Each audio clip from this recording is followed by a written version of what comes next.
House of Sankofa. We're back once again. Umniswe Mvula. Thokozani Makhosi. Njoba ngithi Makhosi, we are with a gentleman who's done some extensive work in the realm of spirituality. Dr. Mucholoko Zulumathabo, Zulu. Who's not only a spiritualist, but he's also a software engineer, metaphysical inventor. I mean, the list goes on where I just run out of words. Without further ado, I think let's introduce him to the community of House of Sankofa. Thokoza Makhosi. It almost becomes intimidating because you don't know where to start. To say, is he a software engineer? Is he a metaphysical scientist? You're a doctoral practitioner as well. Yes. There's so much in your life, and you have truly lived. One sort of is lost, in as far as a starting point on where to start on this humble life of yours, but a very rich life, I think, that you've lived. And of course, you're still digging for more in as far as realizing yourself, your spirituality, the spirituality of African people. We are therefore humbled to be in your presence today on House of Sankofa, and just get room to be able, to sit back and listen, to this voice that's drank from ancient wells, I would like to say. So siyathokoza Makhosi. Siyathokoza Makhosi. Sibusisi. We are in the presence of greatness. Ngiyabonga kakhulu kudala ngilizwa legama. Yes. Yebo, for mina it's such a great honor to be in his presence. But just the spirit of humility and him inviting us to his place of work and his office means a lot. And I would really appreciate the audience to get a bit of an understanding as to who he's sitting with. He's authored more than 8 books. He's written hundreds of articles, including the Sesotho Dictionary of Mathematics. The Sacred Knowledge of the Desert, which is this book that is sitting in front of me here. African Philosophical Transcendence, African Origin of Mathematics, A Woman in the Bush, A Triangle Tool of Analysis. And let me mention that he has worked for the likes of Google through their company Adscape Media in Canada. He has been with the Praxis Institute and the computer scientist Dr. Nex Mendler. Back in the day, he immigrated to Canada in 1989. He did his university institutional studies on Algonquin College of Applied Arts and Technology. He graduated with a diploma honors in general arts and science and Carleton University, where he completed advanced software engineering courses. He also graduated in database development and computer engineering as well. He's been doing a lot of work in engineer therapeutics at the School of Computer Science under the mentorship of Dr. Jensen Sedgwick of Carleton University. His other innovations include cryptography, what I guess would think would be the earlier technology that has now become crypto or blockchain technology. Yes. He'll explain a little bit further as we engage with the conversation. Digital forensics and mood diagnostics. He analyzed hundreds of computational neuroscience experiments over a period of 10 years in order to increase the algorithmic efficacy of Teguini using advanced mathematics like differential equations and spectral analysis. And lastly, he holds a number of intellectual property certificates awarded to him by the Canadian Intellectual Property Office. His resume is very intimidating. It's not all of it. Siyathokoza to be in the presence of greatness. Thank you, sir. Siyathokoza Makhosi. Just as he was reading it out, Makhosi, I sort of, had a light bulb moment, as they would call it, on where to start. And really, here's the starting point. You were just a head boy, were you not? Makhosi, I was a head boy. And thank you very much for the gracious introduction. Yes, I was a head boy. That's where it all starts. Yes. And which is the reason why this book, The Sacred Knowledge of the Desert, African Philosophical Transcendence, I make it a point that I mention that it appears it's not lost. There's This a lot book. of Makos, and that's the greatest book you'll ever read. That particular book basically is called The Sacred Knowledge of the Desert, and here is a story. So I used to be a religious fanatic of the Seventh-day Adventist Church. Yes. You know, along with the great Bishop Maponga, you know. Babang Bari ma watchtower. Yeah, actually it's interesting because Yes. actually the Seventh Adventist Church and the Watchtowers, they come from the same origin. I see. Yeah, William Miller is the one in around 1844-45. These are American churches from America, yes. So anyways, so I left for exile in 1987. You see. Yes. And then, so when I left for exile in 1987, then I went to Botswana. Now, when I left South Africa, I said, I'm running away from a white God.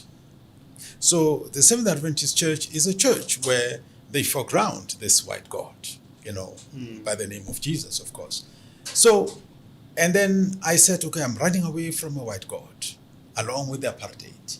And I'm leaving behind even the biblical teachings. So I landed in Botswana, and actually it's interesting, it was, when I left here, it was August 16th, which is my eve of birthday, because my birthday is the 17th of August. What year was this?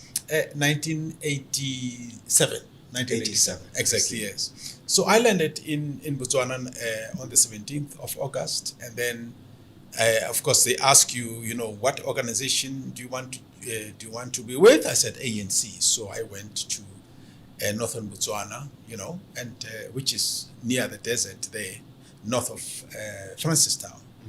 So when I arrived at the ANC camp, they introduced me to another white God, and this white God is Karl Marx. And his Bible is Das Kapital. Then I said, there is no escape from a white God. Right? Because You were escaping one and you meet up with another then I meet one. another one. Yes, Karl Marx. So then the voice said to me, there is a way. Let's go to the desert, the Kalahari Desert. So that's why I went to Kalahari Desert. Now, a desert is a very, it's an incredible place in the sense that it can kill you. You can die in the desert. Yes. Very dry. Very dry. Yes. And you know what could kill you? Believe it or not, is food. So if you eat a lot of food, you fill your stomach, that's enough to kill you. Because the blood, you know, there's a digestion, so all the blood goes to the stomach for digestion. So there's not enough blood for the brain and stuff like that. So you could actually die from that. So when you eat, you must not eat too much in the desert. So you must practice what I call gentle starvation.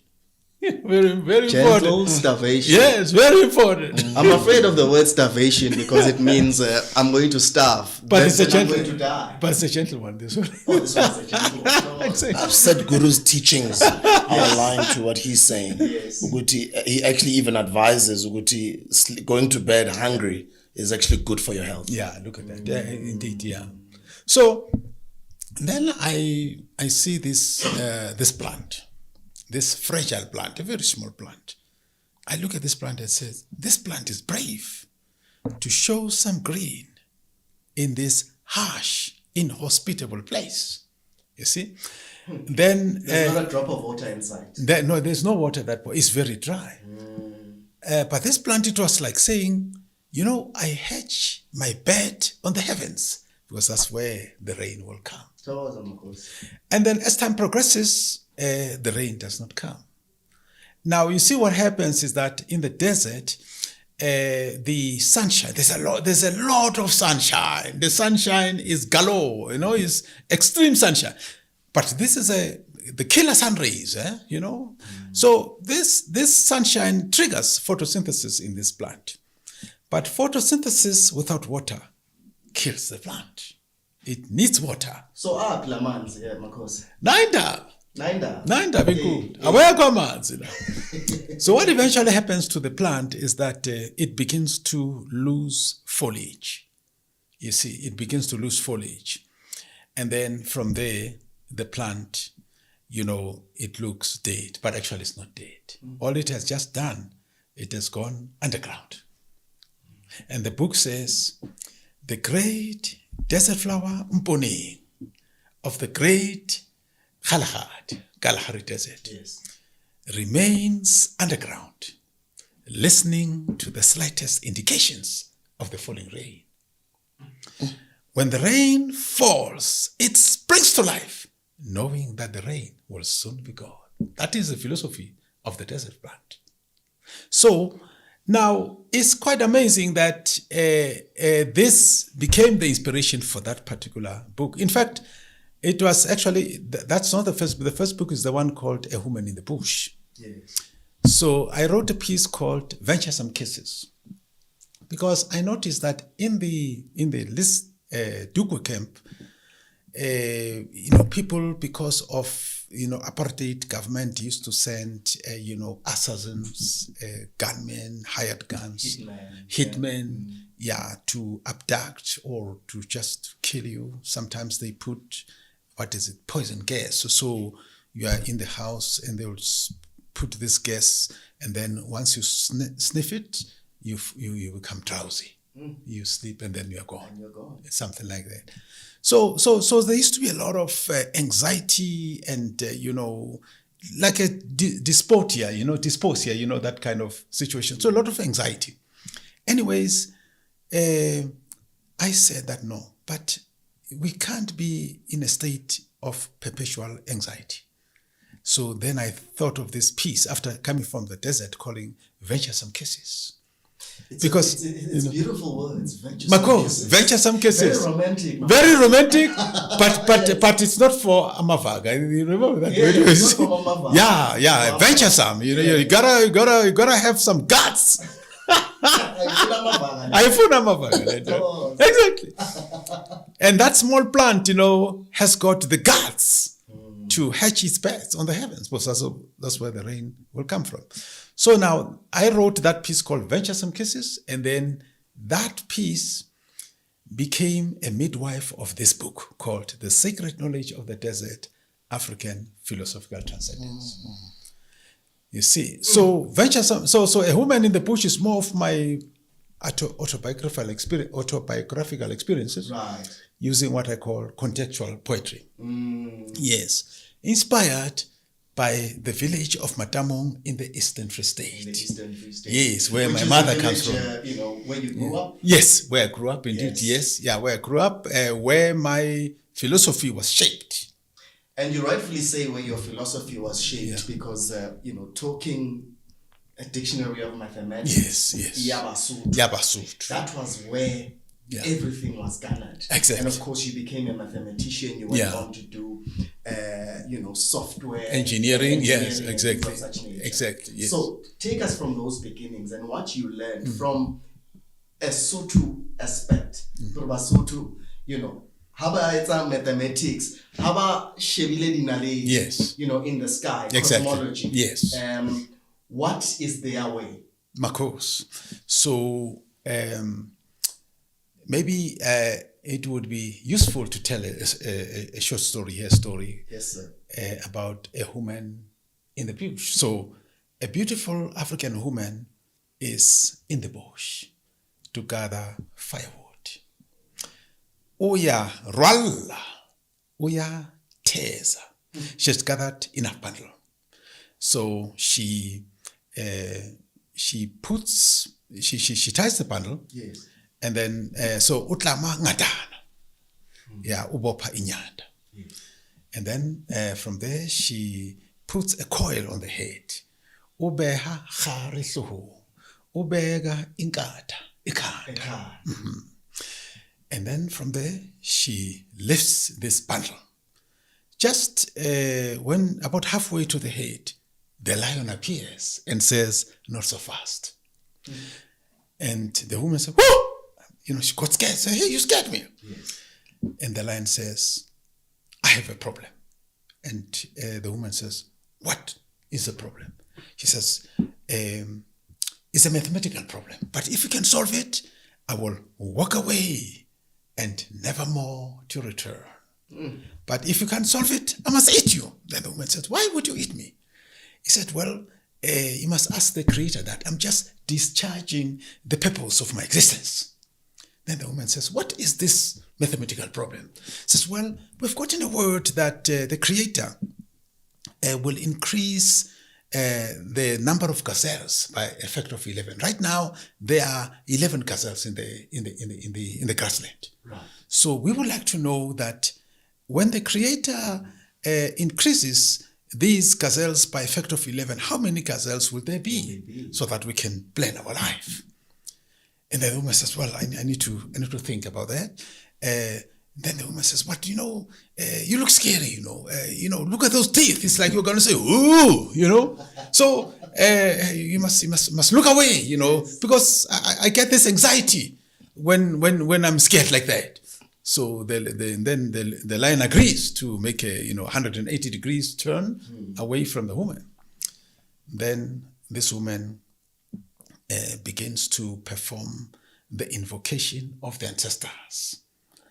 She's looking for that answer now. Yes, and she communicated with the spirit. She says, Khatebe, Mahlubi, Mtimkulu, Bungani, Mashwabata, Washwabata Linkomo, Nempondo Zayo, Kelokoluka Kelokoswana, Atlabahoka Mao.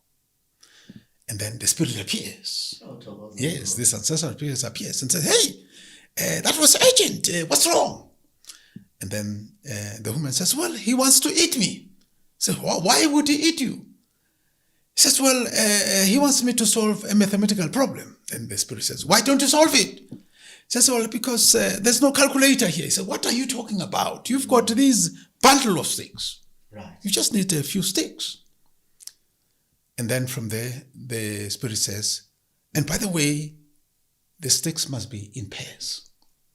And then the spirit disappears. But you see, this is how spirits work, right? They give you a hint. When you're expecting more details, they're gone. Yeah, like a dream. Exactly. You're supposed to decode this. You're supposed You to... can. Exactly. You're supposed to solve this. You're supposed to put some work into it. Yes. And then, so this woman goes and she gets 2 sticks, 3 sticks. Then she remembers the voice that says, the spirit that says, they must be in pairs. So she must take the 4th one. So she takes 4 sticks. And then so she creates something like a box with these 4 sticks, 4 corner. And then she collects 4 rocks. And then she puts 1 rock on each corner. And then from there, she goes to the top left corner. And then she counts the number of rocks. There's only 1 rock in the corner. So she writes 1 on the ground. And then she goes to the bottom left corner and she reads, she counts the number of rocks in a diagonal fashion. So there are 2 rocks. So she writes 2 on the ground. So far she has got 12 on the ground. And then she goes to the bottom right corner. She counts the number of rocks. There's only 1. She puts 1. And so she has got 121. So she's not quite sure if, and she must get it right the first time. So then the voice of the spirit says, yeah, it doesn't get better than that. Then she calls the lion and says, there will be 121 gazelles. And you can check your calculator. If you multiply 11 times 11 and see what you get. Thokozaba 11 times 11. times 11. Yes. 121. Makos. Yes. But check this out. Yeah. She did not use a multiplication method, but she solved the problem. Right. That's a paradigm shift. That is the philosophy of science, African philosophy of science. You see. So these are the principles that I learned at this village of Matamong in the Eastern Free State. And that's what inspired me to write a Sesotho Dictionary of Mathematics. To write even this book as The Sacred Knowledge of the Desert. That book, there's a section there that has the history of the calculator in that book. And it's amazing that when you do Google about the calculator, I'm sure it will say the first calculator that was invented is the European calculator. But nothing could be further from the truth. So in that book, I make the point that there was a calculator called Muruba, which is currently engraved on the rock in Mapungube in Limpopo. Yes. That calculator predates the advent, the invention, the European invention of a calculator called arithmometer by more than 800 years. And it was invented by a French engineer, you see, Jean, his name. So, and now maybe some Europeans might say, well, but there was Leibniz of Germany who invented a calculator. Yes, Leibniz invented a calculator around the 1700s, but that calculator did not work.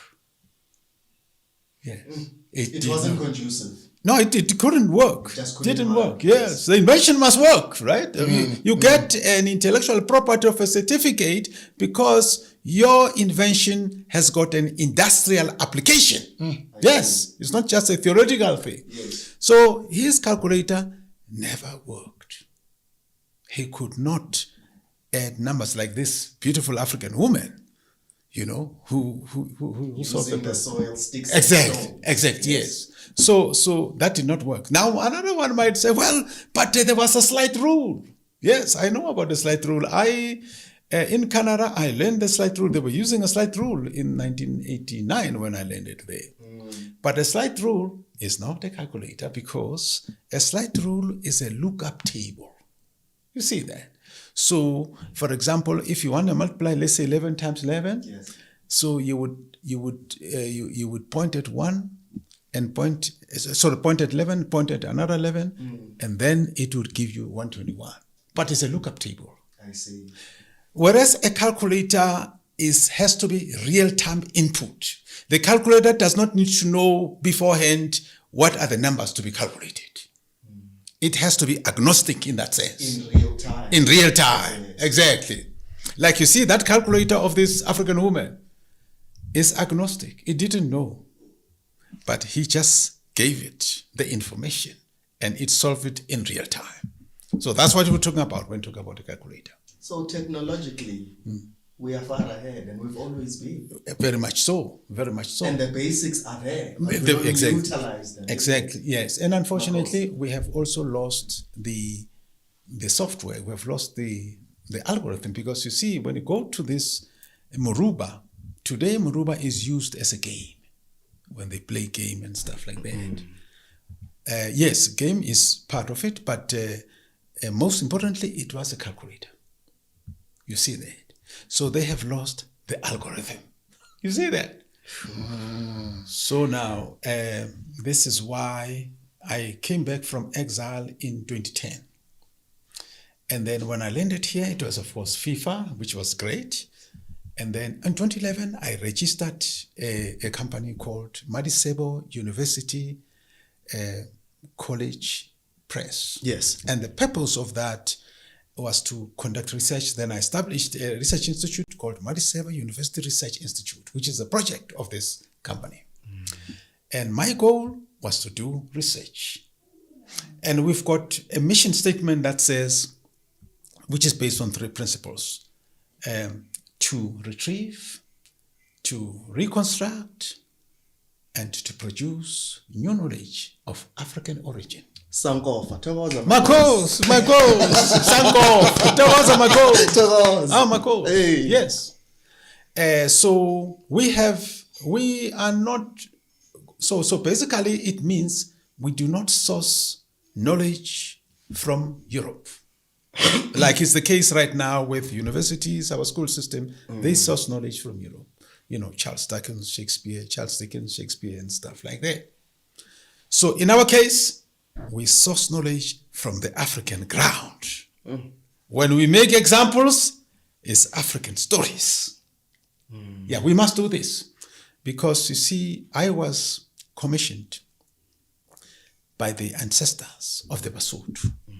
Yes, Basotho ancients they chose me to be a conduit to bring African origin of knowledge to the masses in order to emancipate the Malane. Big responsibility, Makosi. Oh, absolutely, Makosi. Are you absolutely. Are you up for it? Oh, yes. Nobody will do it better than me. Nine Ngul. Exactly. Hey, good Linda. No. Nobody will do it better than me. Yes. In fact, like in this institute here, now this place I'm at, this is Sandton, right? We are on the street of Nelson Mandela Square here.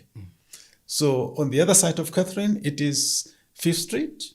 And when we cross Catherine, it becomes Johan. They call it the richest mile in Africa. Oh, my God. Richest square mile. Square Yeah, mile, look yes. at that. In Africa. Yes. Yes. And some people say to me, why don't you establish your school in a township? I says, yes, I would like to do that because those are my people. We're working for them. But na indaba enkulu. Kuzavela indoda lapha, indoda emnyama iphethe ibhodlela lebhiya. And izochamela amabonda. Now izinyanya lezi zinesithunzi. Ziyathukuthela. Ziyathukuthela. Yes. Yes. Ziyathukuthela izinyanya. So that's why I am here. But it's not easy, right? Because this is an expensive place. And there are times when, at the end of the month, ngishawa uvalo. Uthi madoda ngizayibhadala le rent. Mabankosha la bazung, they're going to kick me out. But I have been here for more than 8 years. Wow. No funding from any institution. And that's for a purpose, you see. Because when you receive funding, they have conditions, strings attached to say, change your policy here, changes. We are not going to emancipate the melanin like that. He who pays the bills controls the narrative. Exactly. Controls the narrative. Exactly. He who pays the piper, the piper must play the tune. So that's what it is. So I took my life savings when I came back from Canada and established this institution. You see? And then we continue forward to back the trend. Exactly. So we sell books, of course. That helps to, bring in some funds. Yes. But nobody controls us. We are independent. So one of the things that I have to send you our handbook. We have a handbook, Madisebe University handbook. So we can look at the curriculum. Exactly. What you offer. And the philosophy. Yes. So our institution is independent. So that means it is independent from officialdom, is independent from the ECC, Euro-Christian colonialism, is independent from the white god, from the white doors. Actually, if your people, audience does Google white god, white doors, I wrote that. They'll read more about that. So that's the whole idea. And actually, in the first week of December this year, we'll be having a book launch. Yes, Wonderful. we're launching a book there called Indigenous Knowledge Systems in the 21st Century. You see that book there. So that's going to be your 9th book. Yes. Recognizing Actually, their worth. it's going to be the 11th. It's actually more than 10 books I've written. So that will be the 11th one. So that'll be this is the 11th. Exactly. Yeah. Oh. And that excludes, of course, hundreds of manuscripts that are not published yet. And articles, yeah. Yes, because we are, the finances are the ones that control the output, And that's why I'm so excited with this show, because people will get to see what we do, and then we'll get more supporters that way. And all the power to you for that. We give thanks to that. And these manuscripts, Marcos, where do you gather them in as far as, those writings? Are they within Southern Africa? Yes. Or do you go everywhere within the continent? We know there's lots of manuscripts out in Timbuktu. Yeah, it's true, instance, yes. So in our case, so the manuscripts I was just talking about, these are the ones written by me. I see. Over a period of more than 40 years. I see. Yes, which are not published yet. And then... and then from there, I also have other manuscripts. These are medical manuscripts. So I attended a doctoral school of the Basotho in the Free State, what they call Mopato Wabungaka. And then when I became convocated there as a doctoral practitioner, I was made a custodian of these ancient medical manuscripts written by the African Uhleli influence. phezu komthombo wolwazi. Makhosi amahle. Nayindaba enkulu. And those manuscripts are powerful. They describe how different medicine plants, diseases they cure, stuff like that. I see. Oh, they're very powerful. Everything is there, these manuscripts. So we would like to raise funds so that we can get more money, and then we will digitize those manuscripts. And then after digitizing them, we have to transcribe them, and then kind of rewrite them, because currently I can give you those manuscripts, you won't be able to read them. You see, They are written in Sesotho. they're written in Sesotho, and also even the symbols used, Coded language. Yeah, exactly. The coded language, we can say that, absolutely, yeah. So we'll have to do all that stuff. But they are powerful. Let me just give you just a few things. So at some point, I began studying this doctoral medicine in 2013 and graduated in 2017. So now this school is a private school, independent of official dome. Awufune kulawula. Capturing. Exactly. Yes. Because again, they've got the concepts of accreditation and stuff like that. Yes. And when you read this accreditation thing, it is the white establishment. And even the type of money they charge is a lot of money. Somebody in the village cannot establish a university there. And yet we had universities here before the advent of the Europeans. Oh, yeah, in ancient times. Exactly. there were A universities doctor scattered is everywhere. produced by a university. Yes. You see that? Yes. We had all that. So as George G. James would say, Greek philosophy is stolen African knowledge. Oh, Oh, absolutely, They took absolutely. it from Kemet and Exactly. Nubia. Yes. In the book, Yes. in the Sesotho Dictionary of Mathematics, I pursue that topic of the contribution, African contribution of mathematics to world civilization. So, for example, Plato spent about 13 years, in ancient Kemet, Yes. studying mathematics and philosophy, logic, and stuff like that. Pythagoras, that we read about, you remember in high school when they used to say Pythagorean theorem. Pythagoras theorem. Yeah, Yes. exactly. And at that point, I didn't even know that Pythagoras is actually a person. Yes. So Pythagoras, his teacher, is the one who encouraged him to go to Kemet, because his teacher had gone to Kemet to study. So Pythagoras spent 23 years, imagine. So that's how long it took to graduate from a university at that time. So, yeah, and then he studied mathematics there. So what is called today Pythagorean theorem is actually a Kemetic theorem. But now, the writers of history are now attributing it to Pythagoras. Now check this out. He who wins the war writes the history.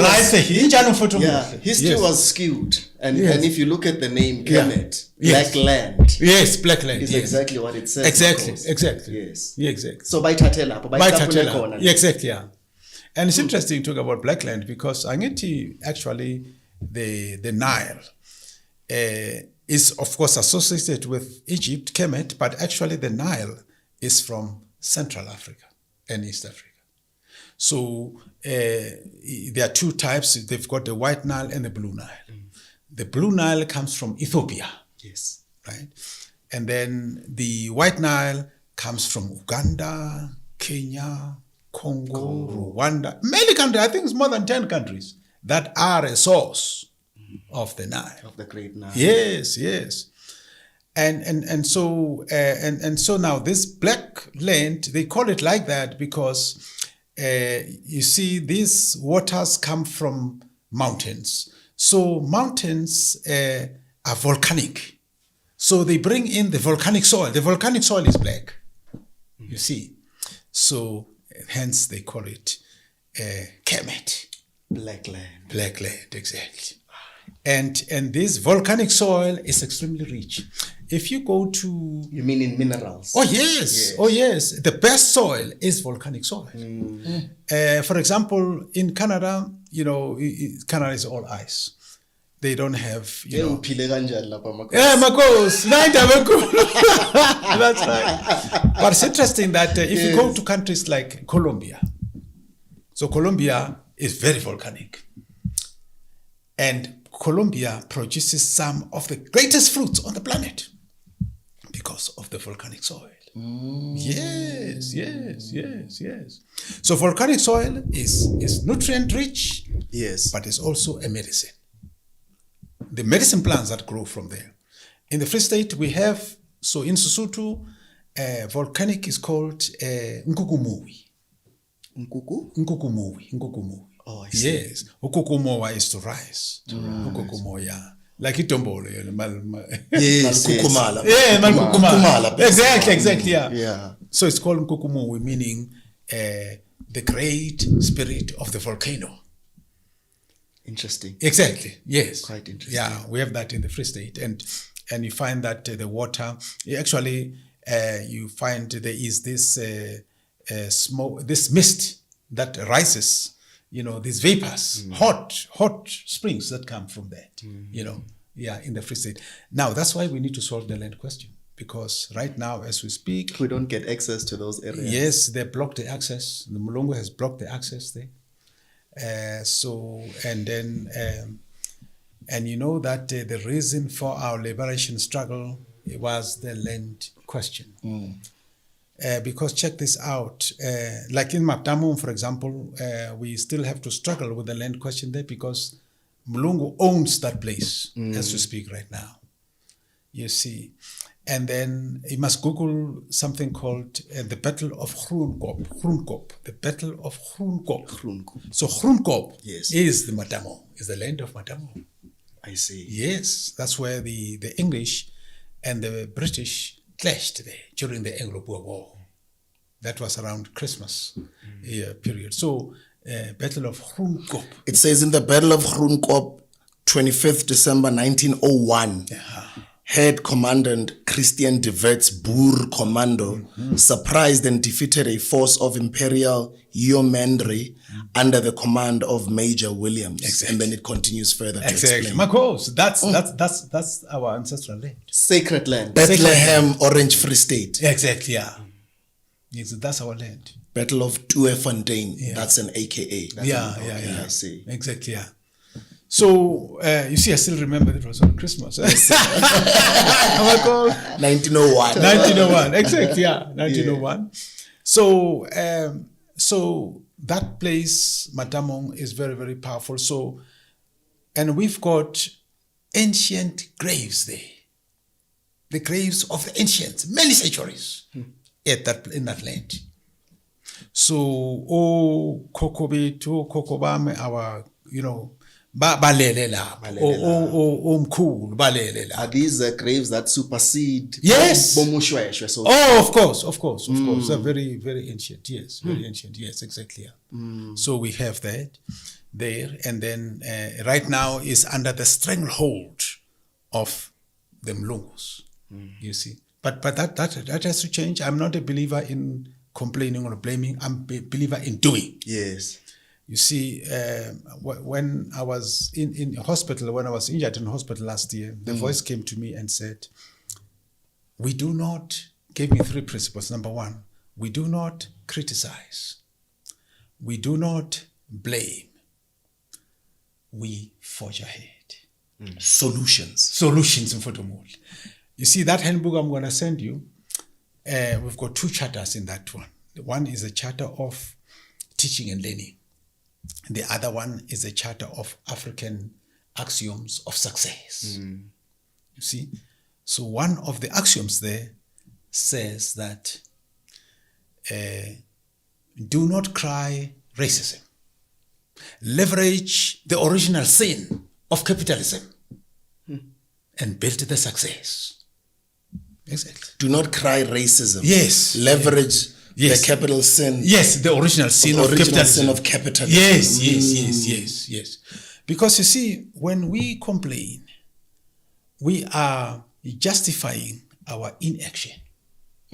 Right? Because now you don't have to do anything because there's somebody to blame.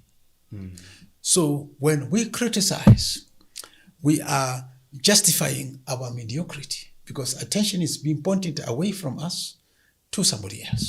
So we have to take action. As in yesterday, in Photomol. Yes. As in yesterday, exactly. Yeah.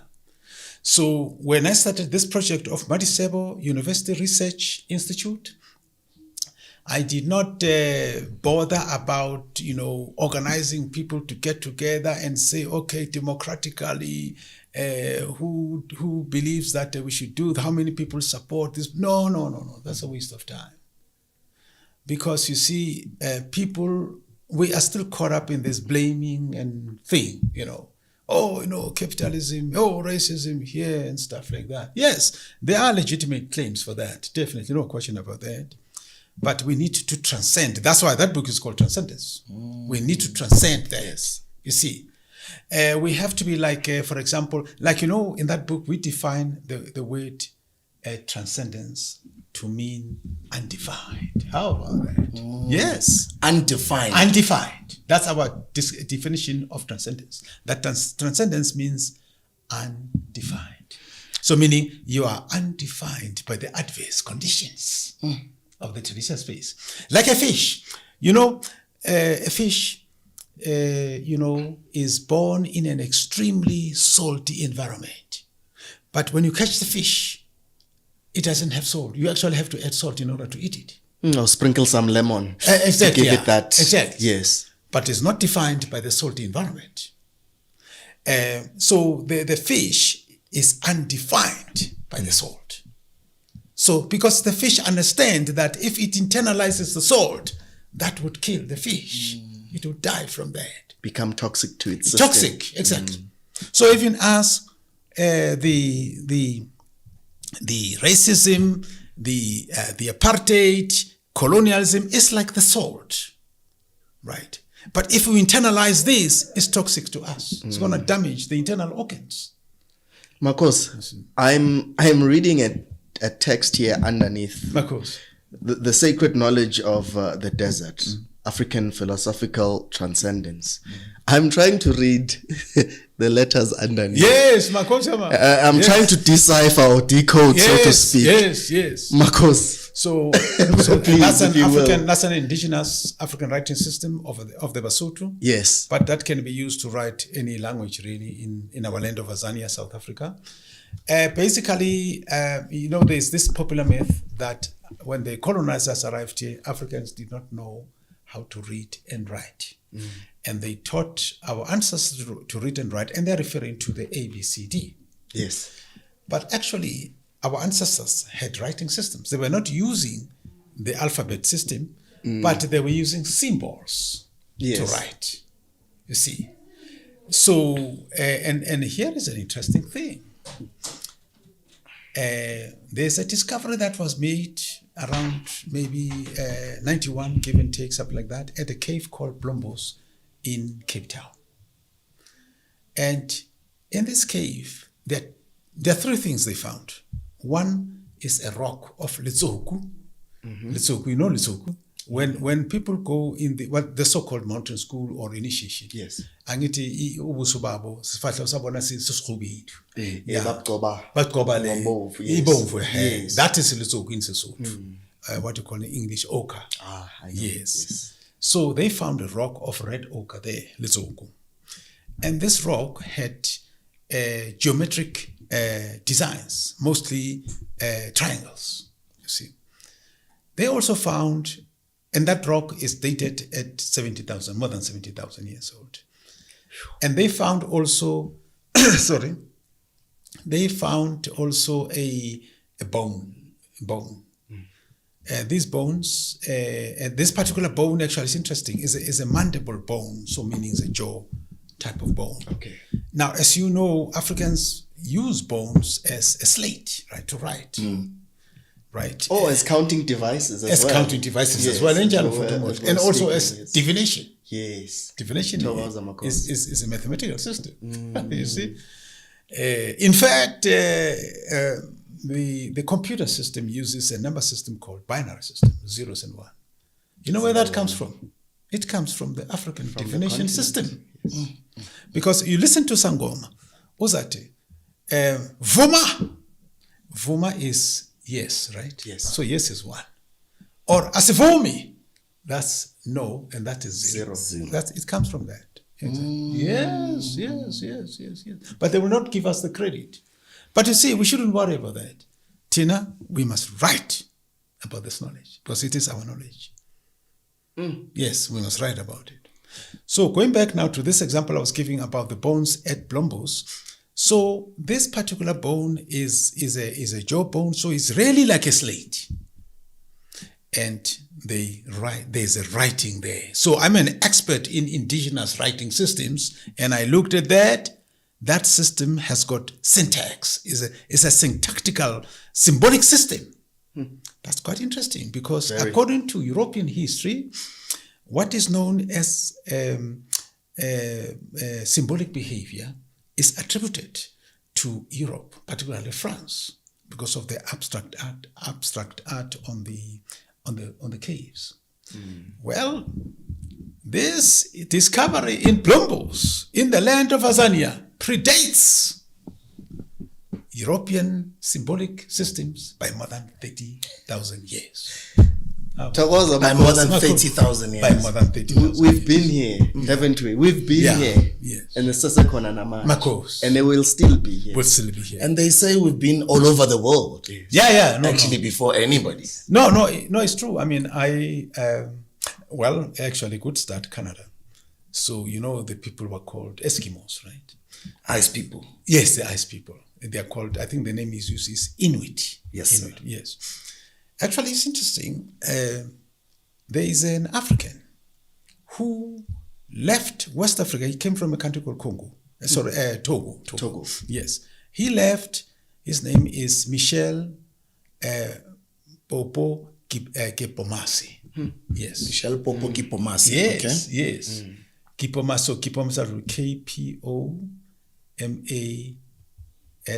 I think S-S-I-E, something like that. It almost sounds French. Yeah, he is French. Yes, it's a French. francophone. It's a French Francophone. Yes. Or actually, the Michel Popo Collective. There's an Instagram account. I think. That's interesting. I think that's their Instagram account. That's the name of the explorer. He's an explorer. So guys, follow on Instagram. That's Michel Popo Collective on that's Instagram. I Yes. think there's a lot to learn from Yeah. that. Very interesting. So Popo Kipomasi left Africa and landed in the North Pole as an explorer. I think it's the first time in history the explorer coming from the south to the north. How about it? Yes. And he wrote a book called, sorry, I didn't mean to. Yeah, no, not a problem, of course. Yes. He wrote a book called An African in Greenland. So you must look for that book, African in Greenland. An African in Greenland. Yes, Okay. An African in Greenland. BBC TV created a documentary called An African Eskimo. And there are similarities because when you look at their housing structures, the Eskimos, they call them igloo. Igloo, yeah, that's correct. And then kona Injalo for it. And I'm going to tell you more about that. Please do, Makos. So Basotho create what they call Motlamofatsi in Zulu, Ikukwane. Right? Although I must say, on the Basotho, it's a bit of a dying culture, this architecture. It's still there, but you don't find a lot of it. The Zulus, must give it to them. They've kept it alive, vibrant. Yeah, you must give it to them, If I was to create, if I was to become a president of this country, I think Zulus will be responsible for the Department of Indigenous Knowledge Systems. Because my man, no. Preserved, yes. Oh, yes. And I would also put Bapedi there. Bapedi, they are also very, very powerful, And Basotho will be there as well, but, and the Xhosas as well, So anyways, this is Kokwanige. This dome-shaped structure. Those people of the Inuit, they came from Tanzania. Yes. They're actually black. But what's interesting is that in winter, they are brown-skinned, like almost pale. Then in summer, they become dark. That's amazing. I was discussing this with another friend of mine called Kabelo Mugwena. He's based right on the North Pole. You see, he's attending a university there, doing his university studies. Yes. And he was giving more information because he actually lives there. About the climate, Yes. how he feels, Exactly. how it's impacting Yes. on his skin. Exactly. And he was telling me. me, definitely Mucholoko, they are in summer, they are black. There's a lot of them. Ilelanga. Exactly. Yeah, ilelanga. The melanin. So they have the melanin. Yes, nale melanin phakathi kubo. Exactly, Mfutumo. So they are our people. They came from right here in Tanzania. That's why they call it igloo. Indlu. Igloo. Yes, When yes, we wrote yes. when we learned to call igloos, igloo. Yes. Igloo. That's where it comes from. Exactly, exactly. Now, even them when they pronounce, they say igloo. You see, they don't say igloo. So now, and that is, now here is an interesting thing, the architectural design. You see, it's the same architectural design we do here. Exactly. The dome-like. The dome-like, exactly. And Kanye West has been speaking about building those. Yes. And Kanye West has been delving too much lately on African spirituality. oh, my God. Very interesting. We give thanks to that. Very interesting. Very Yes, interesting. the great Kenya West. We give thanks to that. Absolutely, yes. So they are our people from here, right from here. And here is an interesting thing. If you look at the San, the Khoi, they have the same features as the Inuit. Same eyes. The only difference is the hair, right? But same eyes, same stature, same brown skin. So they're from here. Yes, they're from here. And we're not going to allow Mlungu to tell our history. We have to do it. We have to do it Yes, ourselves. yes, yeah. Because in most cases, when we've allowed that, Yeah. we've been misinformed Yeah. for centuries, Makos. Makos, yes, About our very own history. Yes, miseducated. Yes. Yes. So we have to now relearn. Exactly. And it's up to us to initiate that process Yes. by ourselves. Yeah, and we must. So, No, we must. And so and it's quite interesting. So I lived with the Aboriginal peoples of Canada, and even the Aboriginal peoples in Latin America. in Canada, we would dub them the Red Indians. Or Yeah, but there's some- actually there is many nations. So you've yes. got the school I went to is called Algonquin. So the Algonquin is named from the Aboriginal people. You've got the Cree. You've got the Mi'kmaq. You've got the Ojibwe. Yes, I write about it in that book, A Woman in the Bush. Yes, I pay tribute to them. Yes. And now check this out. They're also a big part of Australia, right? Although I hear over the recent years, their population has lessened, the Aboriginal people. Yes. And I would also say that some of them from Tanzania, they are the ones who went to Australia and New Zealand. I guess the name also original. Exactly. Original. Exactly. Exactly, yeah. So that's why then I attribute all this to this village in the Free State, Matamo, because it is the ancestors of that nation that commissioned me to do this work. And nobody will do it better than me. I've got one of my greatest followers. He lives in the US. So about 2 weeks ago, I think more than 2 weeks, there was a workshop we organized. It's a postgraduate workshop. It was organized by the Northwest University in Mafike. So I came to deliver a lecture there. So my lecture was titled Conceptualization of Knowledge, Indigenous Epistemology, Cosmology, and Axiology. So that was my topic. And then after, and there were many speakers there, of course, so I was one of many speakers. So this fellow of mine, he calls me and he says, that session was very powerful, but your presentation is different from other participants, Eh. right? Because you see, your normal academic, when they're going to give a lecture, they will go do Google, read articles, and then prepare their lecture like that. I don't do that. What do you do, Makosi? So I draw from Omsamo, I draw from the ancestors. You remember that calculator of that woman? Yes, yes. She does not draw from academic stuff. Yeah, otherwise she would not have solved that problem.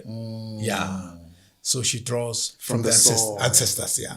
That ancestral spirit who told her that you've got a calculator. Yes. So I work like that.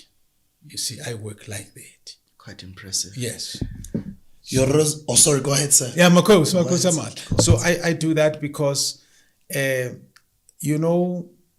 knowledge, the ability of knowledge to solve a problem, it depends on how it was conceptualized. So conceptualization of knowledge is extremely important. They can talk about methods, research methods, epistemology, whatever, but all those things are based on conceptualization. So, for example, the word "know" in the English language, "know," knowledge. So the word "know" actually comes from Middle English. So Middle English, we're talking about from the 11th century to the 16th century. So it starts from the Norman conquest of England, which took place in 1066. Now, the word "know" comes from "akno," but "akno" is obsolete. You will never find it in a dictionary. Yes. But that's actually where the word "know" comes from. It comes from "akno." Thokoza Makosi, are you saying the word "no" as in N-O or N? No, K. Or K-N-O? Yeah, exactly. W. Yeah. Okay, that. Comes from "akno." Thokoza. Yes. A-C-K, N-O-W. Comes from that. And then the word "knowledge" comes from "acknowledge."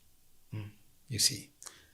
And basically, it's about acknowledging the master, the slave master. So basically, the conceptualization of knowledge is based on a master-servant relations, master-servant relationship model. So then I said, but who was this master that they had to acknowledge? So England was conquered in 1066 by the Normans. The Normans are the Vikings. Now, we know the Vikings are from Scandinavia, right? Yes. But actually, these Vikings did not come from Scandinavia. They came from France, from north of France. So these were French-speaking Vikings that conquered England. And actually, even when you look at the map, Google map, you'll notice that the English Channel is very close to France. In fact, there is a train that was built underground, underwater that is, that connects England and France. Exactly. Yes. So, and those Normans, the word Norman actually in French means Northmen, the men of the north. Yeah, referring to these Normans. So they came and conquered England in 1066. 1066. Exactly. And then they said, we are the masters, we are the lords, you have to acknowledge us. And that forms the conceptualization of the word "know." Now check this out. In schools, especially old schools, they have the concept of what? Schoolmaster. Yeah? See that? Exactly. Yes. Exactly. And the student is supposed to address the master as sir. So the word "sir" comes from the French word "sire." You see, sire. And by saying sire, you are saying master, or lord. Now, the French don't use that word anymore, but now it has remained in what is called monsieur. Monsieur. So, monsieur, the word monsieur means my lord, my master. Monsieur. Exactly, in French. So, now the student is the servant and the teacher is the master. But there's a bigger master, the principal, the schoolmaster. Yes. Exactly. Of course. Yes. So knowledge is not politically neutral. Yes. It's got all of these It has got its own ideology, it has its own dogma. Its hierarchies. Exactly. Yes. And so even today, it's still playing out like that. So, for example, you go to university to take a degree, learn to be a doctor, lawyer, whatever the case might be. If you do not have money, you don't have access to that knowledge. Yes. So it's still master-servant situation. I would like to ask a very quick question without disturbing you, sir. course. What is the relationship between the oceans or the ocean knowledge and the English language? Oh, that's interesting. Yes, that's quite interesting.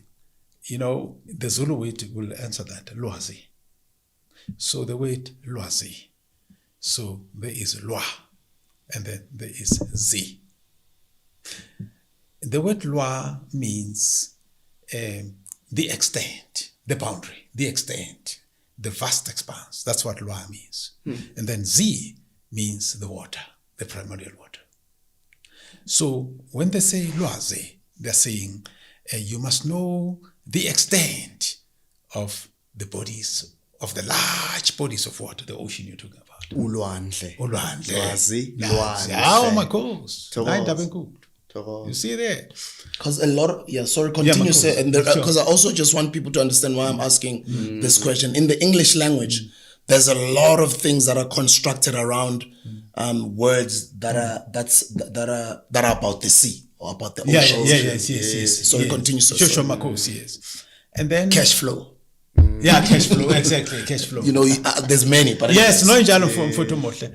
And basically, I believe that a lot of these English words came from the African continent, but without giving us the credit. Let's make an example. There's a word called ba, right? So ba. So abantu, for example, like muntu, abantu, ba. And then in Sesotho, ba, like batu, you see. So the word ba means, it's actually spirit, ba.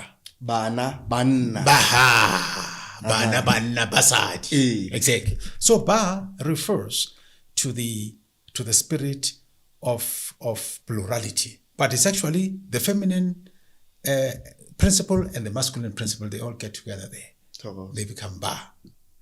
And that's why you can say basadi, you can say banna. And then in terms of ma is a feminine principle of plurality, you see, and stuff like that.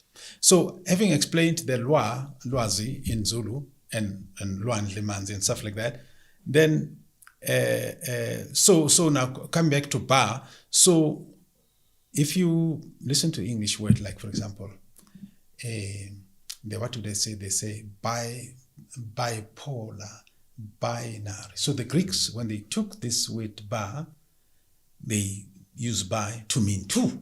You see that? Yes, bye. Exactly. That is of Kemetic, that's of Kemetic origin, actually. You see, it comes from, yes. And we're all connected with Kemet. Yes, exactly.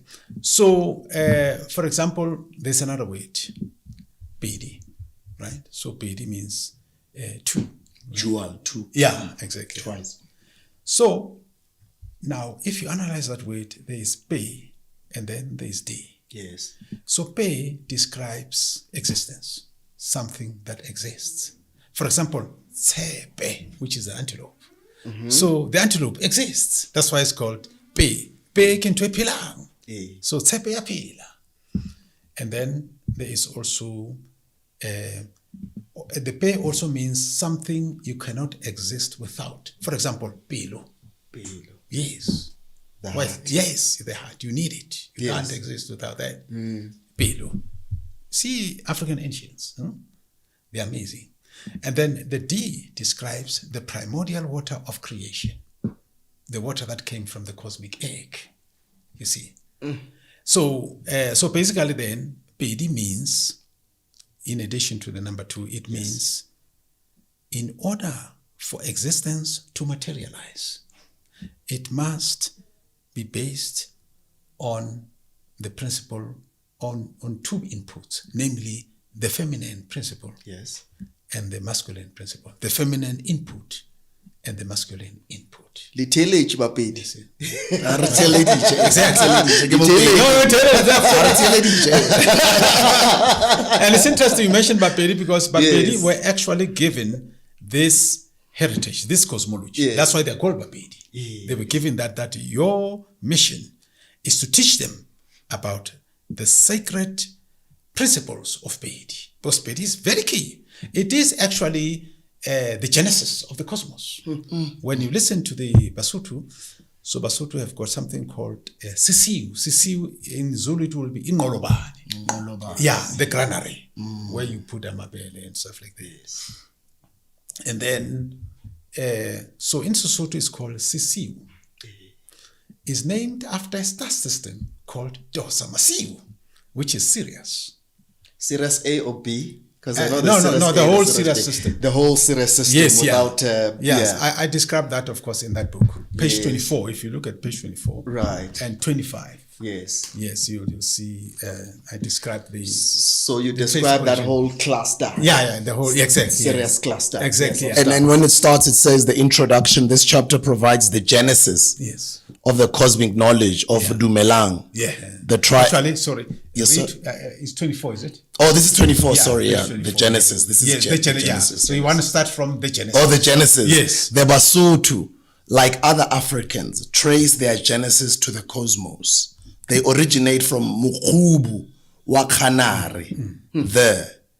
The author expresses gratitude to Dr. Kagiso Moloi and his family of Namibia for making it possible for the author to visit Namibia and experience the Namib Desert. Yes. And it says here, makholokwe amatle, Yes, yeah. makotswana, dikgomo tseo, le manamane a tsona. Oh, cool. The former councillor class of Namibian parliament who traveled with, I think, with you guys. Yes, and provided narrative accounts of the Yes. desert. Yeah, exactly. The people of the desert Yes. and the Atlantic Ocean Yes. is remembered. Of course. Also, with us was Nobeth, the son of the Herero paramount chief. Yes. Vekeu Rukoro, Wow, of the course. Basotho greeting. Yes. I think he just passed away maybe early this year or something like that. Yes. Oh, yes, may yes. peace be with yeah, his may family. peace be with you. Absolutely, yes. So now, if you go to page 25. Yes, sir. Yes. And just read the first paragraph there. Okay, let's go to page 25 and Yes. read the first paragraph. That's what the It Genesis says, says. Yes. okay, yes. Yeah. The galactic core, one of their most valued stars in Tosamasiu, Yeah. in brackets Sirius, which is regarded as a ternary star system. They refer to the orbiting star of Tosamasiu, known as Peu ya Makaka, Yeah. the seed of Makaka. Makaka is not visible to the naked eye. Another star, Mabeleha, a fertile woman sorghum, is not visible to a naked eye. Yes. And as if that is not incredible enough, Basotho also they pay tribute to Tosa, in brackets Jupiter. Their astronomical axiom says, Hobona Tosa limadinyana ayona, meaning to see Jupiter along with its youngs. The youngs refer to the moons of Jupiter. These moons are not visible to the naked eye. Exactly. Sounds like poetry. Towards Makosa. Exactly. Yes. Talking about that Sirius star cluster, I've done some reading, and the great Dogon people Oh yes, the great Dogon of are Mali. masters Oh yes, of navigating their way through or their Yes. lives through those particular star systems. That's right. Sirius A, Sirius yes, B. yes. Give us more knowledge on those great people and how then this knowledge sort of ties in with the Basotho cosmic knowledge as well. Of course. It adds on to that, the next paragraph, Yeah. as he's answering it, it connects. Paul, let me just read the next paragraph Please that do continues that. from that. It connects actually to your question. Yes. It says, how could they have known about the orbiting stars of Tosamasiu Yes. without being assisted by some instrument? How could they have known of the invisible moons of Jupiter without a technological instrument of any kind? The Basotho know about invisible stellar bodies. This is yet another confirmation that they are indeed from the cosmos. They don't need telescopes to trace their origins to the cosmos. This astronomical knowledge was passed on to them by their foremothers and forefathers across many generations and long before the advent of the Europeans in South Africa. As the late great Koko Credo Motome, so rest in peace, would say, absolutely. African knowledge is passed on through oral explanations or oral sharing. Yes. No, that's powerful. Correct. Oh, no, that's very powerful. And he has these indigenous writing symbols in his book, Indaba My Children. Yes. Yes. He introduced me to it 20 years ago when I was a young man. Oh, my God. It's only clicking now. No, we give thanks to that. Yes, sir. We give thanks The to doggone, Marcos. Yes. So, but just before we get there, I wanted just to add that this is where now the conceptualization of knowledge comes in, because these moons of Jupiter are not visible. If you look at Jupiter at night, you will see the star, but you won't see the moons. If you, for example, look at these other orbiting stars of Sirius, again, you won't see them. You won't. Yes. I think it would be Sirius A Sirius A would be the Sirius star itself, and then Sirius B would be this Makhaha. Makhaha, by the way, means caves.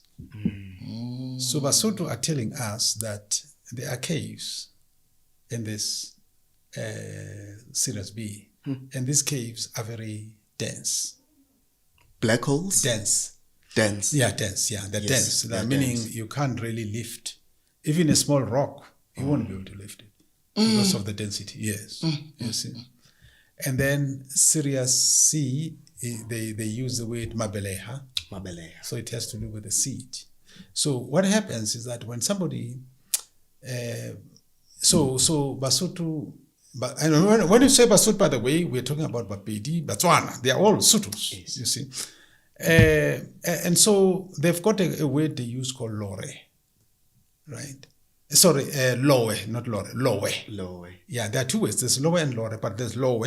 Lowe describes the genesis from the heavens, the cosmic genesis. Yeah. Whereas Marupeng describes about genesis on the ground, on the earth here, terrestrial. Now, Lore, when somebody passes on, so they use Lore. Lore is the ash. So this ash is the one Christians use the ground, soil to soil. So Basotho use ash. That's why they've got something called Tutubulu. So Tutubulu, ifana nesivivane. The only difference is vivane samache. But Tutubulu is vivane somlota. Yeah, even Zulus have this concept also. Tutubulu yasilo. Yeah. And now, unfortunately, our knowledge has gotten corrupted. Today, when people think about Tutubulu, they associate Tutubulu with Matlakala. But Tutubulu is not one. It's a sacred space. Because inkabi yomntwana ingena khona lapho. Yeah. Mohubu. Yes. Yeah. It gets buried right there. And then what else? Once the belly button falls, then that child is going to receive a new name. So when a child is born, they don't get the name right away. Yes. No, it doesn't work like that. It's a new thing to So that's how they do it. And then they have to have the moon, the full moon, on that particular day of naming ceremony. And then they'll say to the child, you see that moon? That is Kimopatwa how. That is your peer. That is your class. Mpato means classmate, actually. Because there's this school that every Mosotho child must go to. It's not, called Mopato. As above, so below. As above, so below. Exactly. Yeah. So they are telling the child, and this child is still little, they're telling the child that moon is your peer. Whenever you get into trouble, you have nobody to talk to, you must talk to the moon.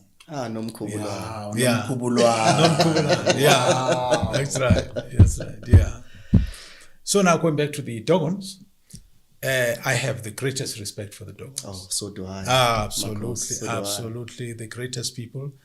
In fact, they celebrate what they call Sigi, which is what once every, I think, 60 years, something like that, or 50 years. So yeah, it's interesting. I think they celebrate every 60 years. Yes. But the actual revolution of the star is about 50 years. So they need this long time to prepare for the celebration. The celebration or ceremony, so to Yes, speak. it takes a long time. Eh? It's a long time, Because 60 they have- years. Yeah, So, they have to yes. make the mask and stuff like that. There is University of Harvard sent a scientist there, Dr. Guggenheimer, I think it's a German name. So he actually explains that so the Dogons have got, mask. They've got this. There's a mask that is kind of the oldest mask they have, which is more than, I think, 400 years, which confirms that they have been celebrating this knowledge long before the Europeans. For example, blood circulation is associated with Mike Harvey, the English physician. But Africans knew about blood circulation long before. And they learn about blood circulation from the star systems. You see that? I've got a calabash here that has got rocks that I'm going to demonstrate something towards the end of our, topic. Yes. So, so that's basically what it is. Basotho, for example, have knowledge of biological science without technological instruments. For example, they refer to a cell. They have a name for a cell, and the name is Kheha. Kheha in Sesotho means a cell. A cell. Yes, Kheha. A living cell within the A living body. cell within the body. But that cell is not visible without a microscope. Oh, yes, of course. Right? Now, I pursued this question, right? That's why our mission statement says to retrieve, to reconstruct, and to produce new knowledge of African origin. You see that? So, Kheha, and I described this more, I wrote an article called African Philosophy of Science and Transcendence, and you can Google that, African Philosophy of Science and Transcendence. So basically, I described there that the Basotho who described the cell, which is not visible to a naked eye, and they don't have a microscope, but they speak extremely well about the cell. They've got the details of the cell. And its functions. And it functions. Yeah. That's amazing. Sorry. So, they actually conceptualize about a cell as an ant. You see that? An ant. Then I look at an ant. I love ants. Yes. Now I love watching them as well. Oh, of course. Go on about that's powerful their stuff. business. Yes. It's the most extraordinary thing. That's right. Tell us. So the ant has got antennas. I think that would be a distinguishing feature of an ant, right? The antennas. So the Basotho then are saying that the cell has got antennas. That's essentially the implication of what they're saying, of their conceptualization. Then I said, okay, but there is no biology textbook that talks about antennas and the cell. You won't find it, or even a biology textbook that talks about an ant and the cell. Yes. But the Basotho, that's exactly what they say, right? Okay, so then I pursued this question. Now, when you look at a cell has got a membrane, right, which they call a membrane. And the membrane can be modeled with, mathematically, with x to the power of 2. So meaning a membrane is actually a quadratic system, right? Now we go inside the cell and there's a cytoplasm. A cytoplasm can be modeled with x to the power of 3. F of x is equal to the power of 3, is equal to x cubed, and that would model the inside of the cell. Hey, usilahlile uMakhosi. No. That's food. But we're there, Makhosi, we're there. So meaning that the cytoplasm is a cubic system. It's a cubic function, right? Right? Okay. Now, the cytoplasm, we've got organelles and stuff. So the cytoplasm actually, as I pursued the question, is actually sitting on top of an intricate network of filaments, very, very microscopic filaments. Right. So the cytoplasm is sitting on top of that. Of these filaments. Yes. although you don't see them, but it's sitting on top. And is everything moving now, Makhosi? Yeah, oh yes, Everything is in motion. Perpetual motion. Yes. Indeed. I hear you. So now, it is these filaments, along with the organelles, that give the cell the sensing capabilities. So I established that. But now we have to come up with a specific example, right? Otherwise, it's theoretical. Now, if you look at your lungs have got cells called cilia. These cilia, they are the prototype of the end. They have antennas, very long filaments. So the way your digestive system is designed, you've got, of course, the throat, right? So your food, your air, they all go through one channel, which is the throat. And then the throat then is going to feed into two pipes, the esophagus and the windpipe, which is the trachea. So the air has to go to the windpipe, the food, the water has to go to the esophagus.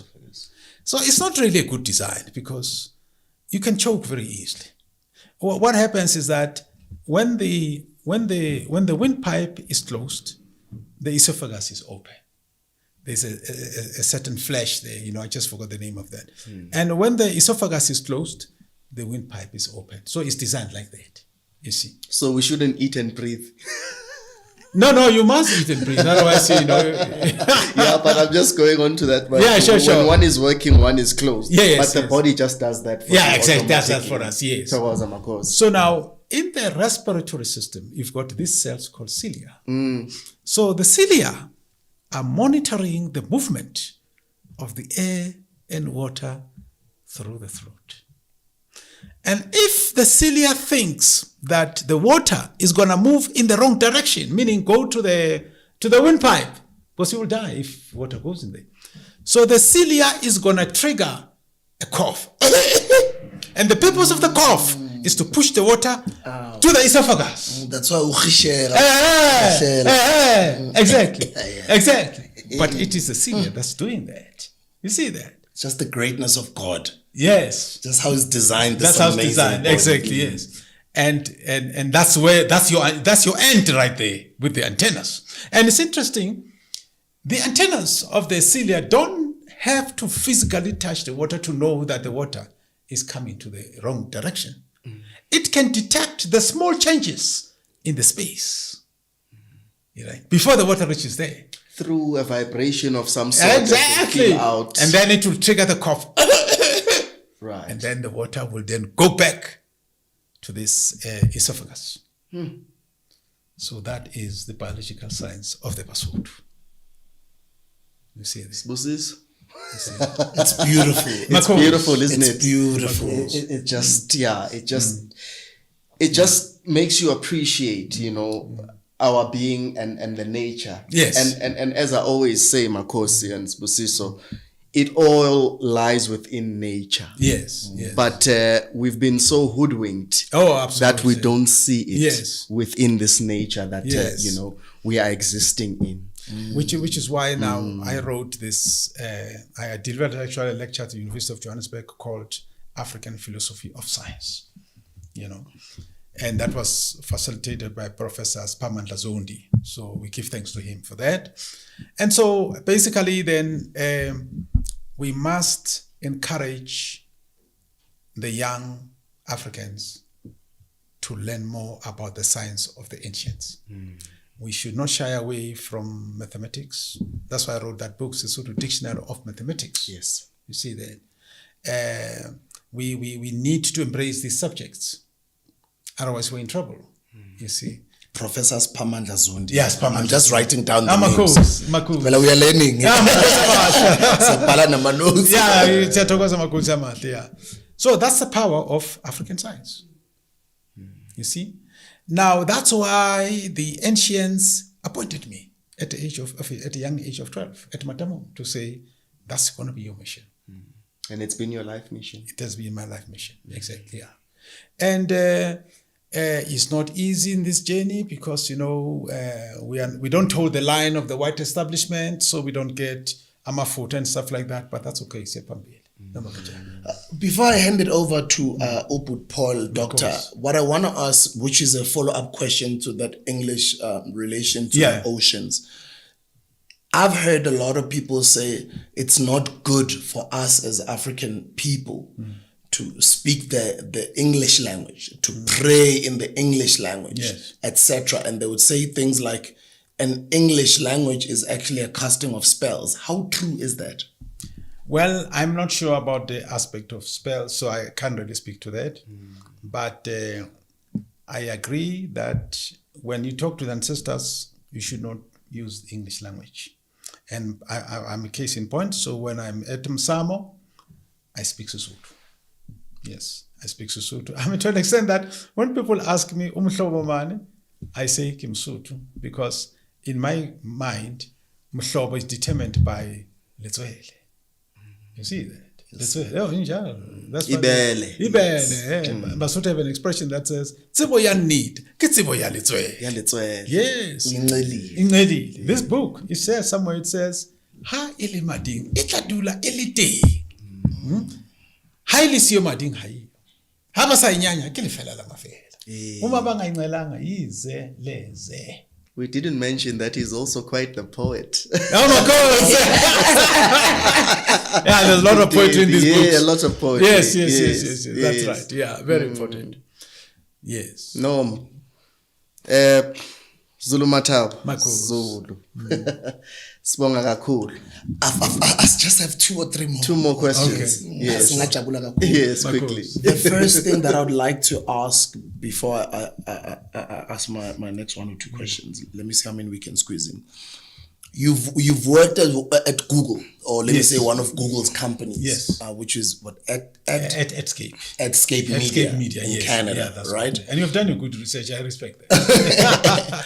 What I want to know is some of the lessons that you've learned around cryptography. Yes. And just right now, the emergence of this blockchain technology.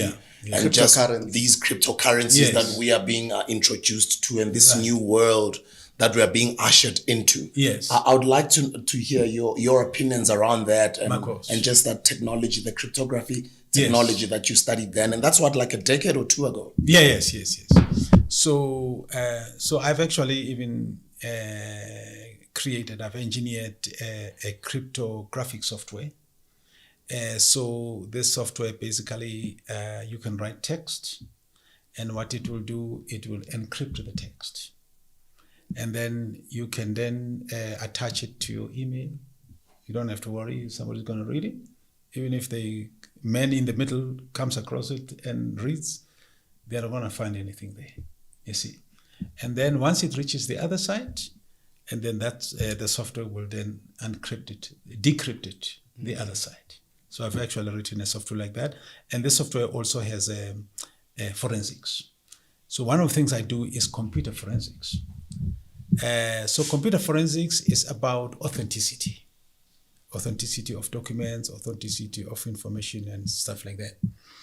So for example, let's say a president is going to give a speech.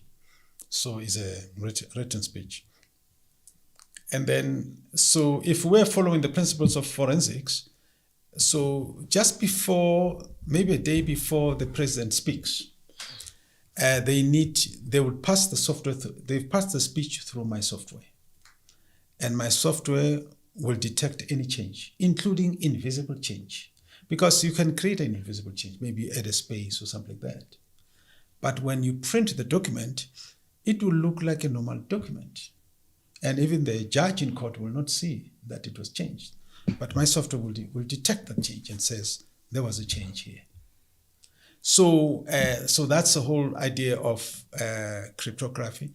So now, and I've actually done some work for one insurance company, and I've done this sort of thing. So basically, in this particular insurance company, some people committed fraud. The company lost millions of rands, and what they did is that these people, the robbers, actually the employees actually of the company. So they even formatted the hard drive. So that when you do directory on hard drive, it says no files found, something like that. So somebody recommended me to this company, and I got in touch with them, and then they said, okay, give me the laptop.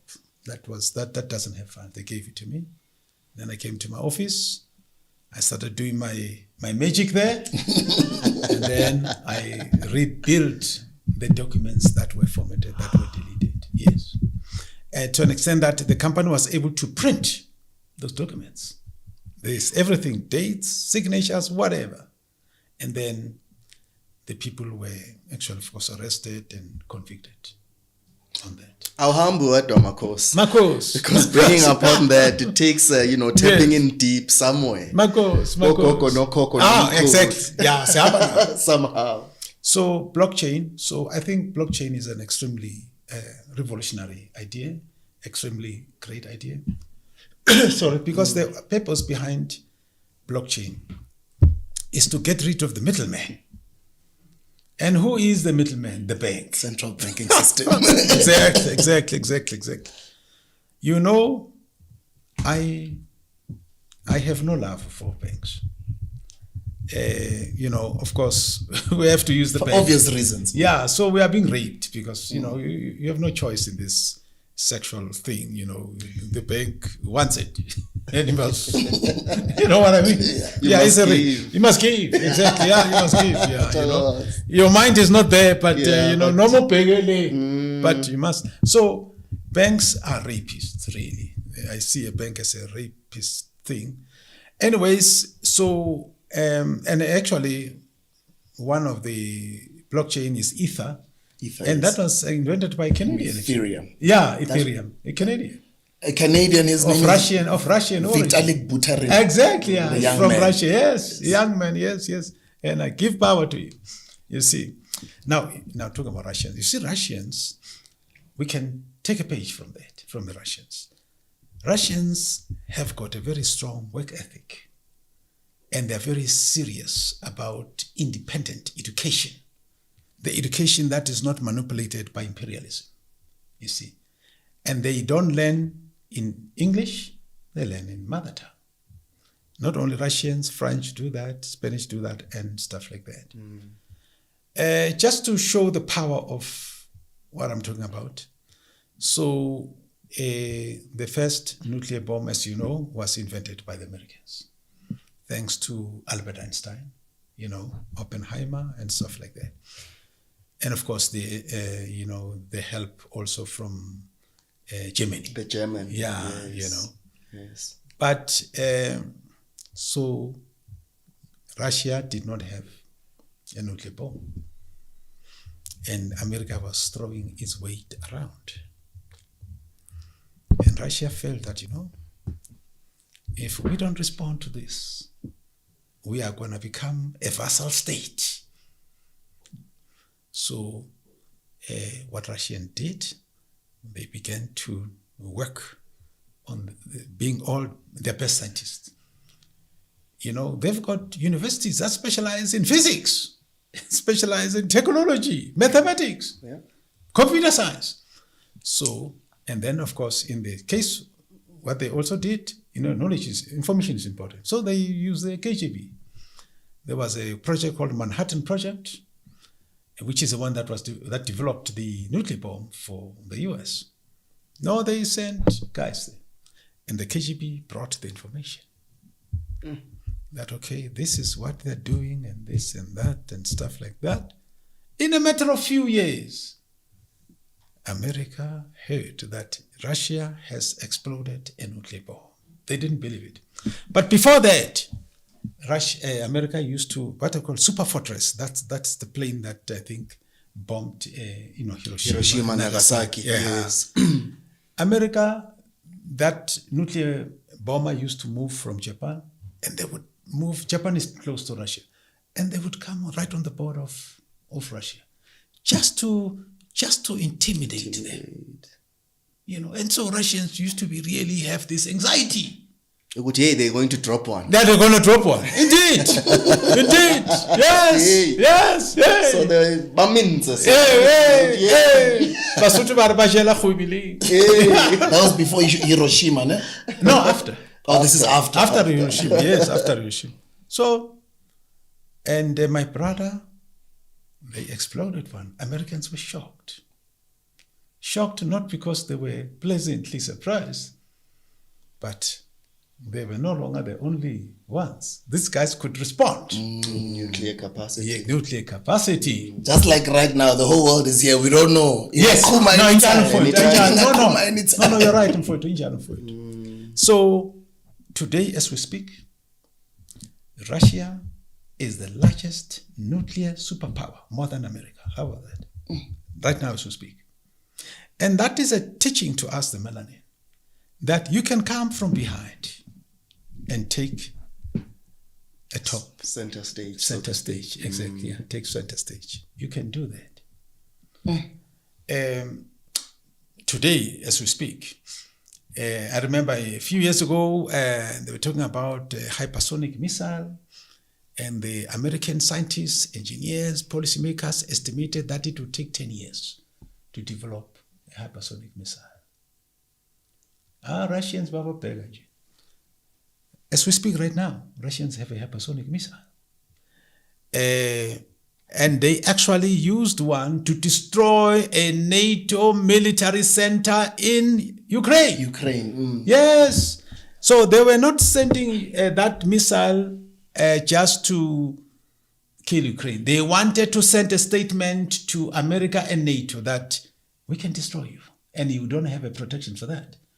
Because the hypersonic missile, it means that that particular one from Russia is actually 10 times the speed of light. Now, what is the speed of light? So for you to get your calculator there, and I'll give you the numbers. Yes, sir. Yes. I'm ready. Okay. So 1,235. 1,235? Yeah, roughly. Yes, sir. Oh, actually, no. Let's actually backtrack. Delete that. Okay. So 343 343 times 60 times 60 times another 60. times another 60. What number do you get? 1,234,800. No, we have made a mistake. It can't be. I delete that. Okay. So 343. Okay, let me do this. 343 times 60, answer. Yeah. And then that's 20,580 times. No, it's still not doing well. It's still not doing well. Okay. Okay, no, that's fine. No, that's fine. Go ahead. Yeah, no, that's fine. I think that should be okay. Okay, that's 343 343 times 60 times 60 and then times another 60. Yeah. Okay, times another 60. You get some. It goes back to No, it's fine. 1.2 million. And then divide by 1,000. Or divided by 1,000. What do you get? I get 1,234.8. Aha, that is the Speed of light. Of speed and the speed of sound. Of sound. That's the speed of sound per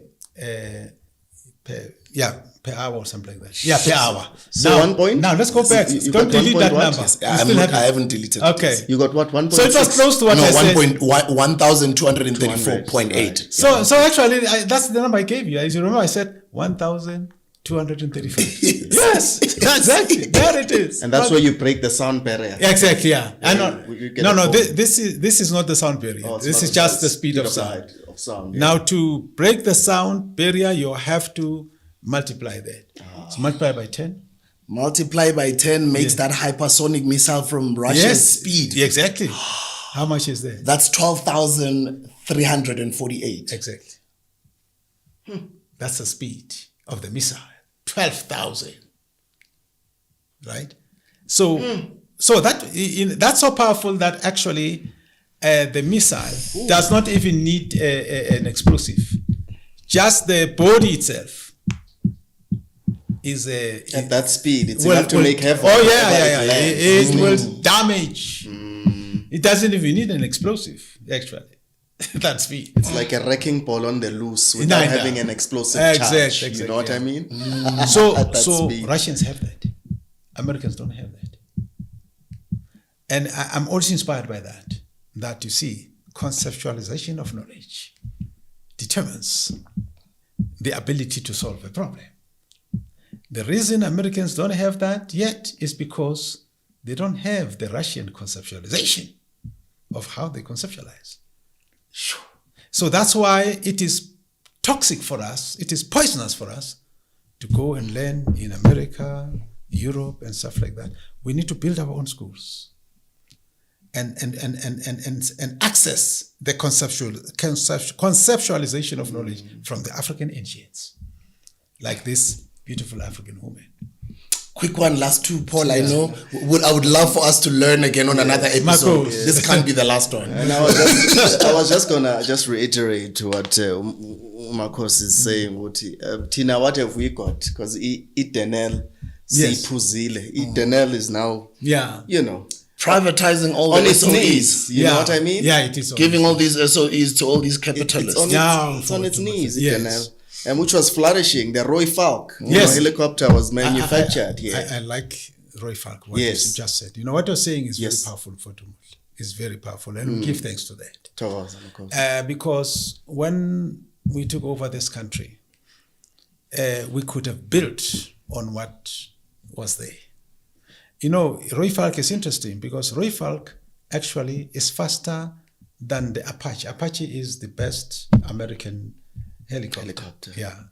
I think it flies at around, maybe 280 kilometers, something like that per hour. Roy Falk goes more than 300. You see that? And its maneuverability. It's maneuverable, yes. It's very flexible. Yes. In fact, I remember when I was in Canada on CNN, when they have these commercials of helicopters, Roy Falk, there were 4 helicopters that were shown to be the best on the planet.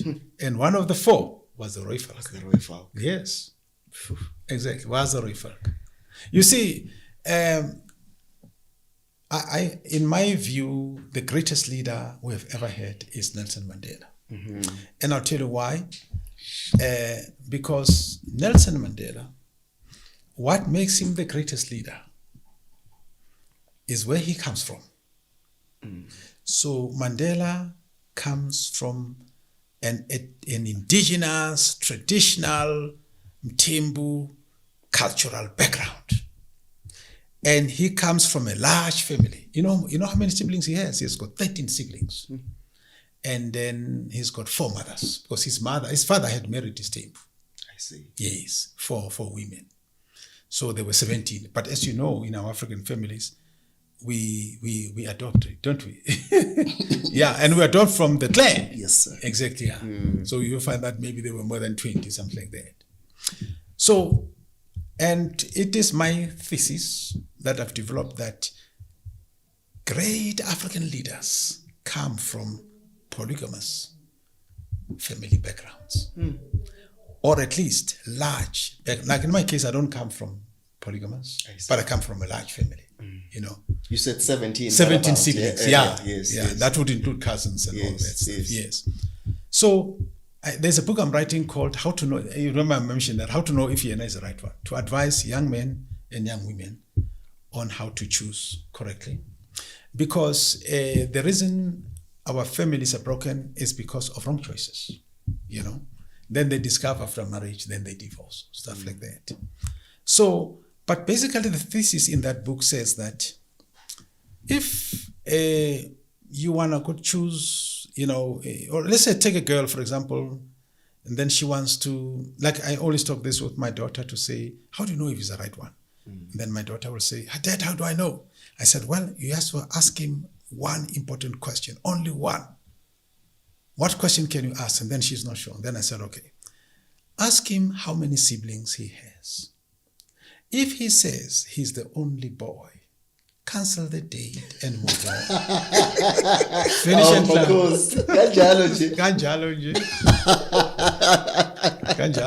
Yes. Yeah. And the reason is simple. He is very attached to his mother. So as a Makoti, you're going to be competing with his mother and you'll never win. His mother is better than you. Will always be. Exactly. Will always be. But if they are sort of 13 or 12, then somehow you can have an individual there who can be independent, who's will excellent. take care of you. Yeah, exactly. Like my dad. 13 siblings. And check this out. Jealousy does not thrive in a large family. Did you know that? Yeah. Jealousy does not thrive In a large family. No, it thrives in small families.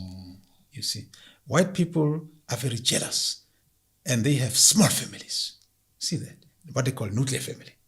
Protecting the wealth. Yeah. Protecting the jealousy legacy, thrives in such things environments. of such nature. Exactly. Yes. There's a lot of jealousy in townships because it's in urban centers. That's why even when they build the houses in townships, they make sure it's a small. They wanted to. They were creating a mechanism. Division. Unfortunately, division and small, because they know that small family, you're going to develop jealousy there. Divide and conquer. And where there's jealousy, there's conflict. There's conflict. Naturally. Yes, Yes. naturally. Check this out. If you are in an elevator, a lift, have you noticed how you feel? You feel uncomfortable. It's a small enclosed Exactly. space. As soon as lo mnyango uvale. Yebo. Shamncane umthandazo. Yeah. Bhekisa phezulu. Exactly, yeah. Yes. So that's why Mandela is the greatest one, because he came from that background. And you can compare him with other leaders. He was succeeded by Thabo Mbeki, right? Yes. The great Thabo Mbeki, whom I respect greatly. But Thabo Mbeki comes from a very small family. You know, I think the first one is Linda Mbeki, the sister. And then he's the second born, Thabo Mbeki, followed by Mwelezi Mbeki, the third one. There is a fourth one, I don't know what happened to him yet. And Mbeki is accused of being aloof. Something that you find in small families. You see that? But he was a great leader. We respect him for that.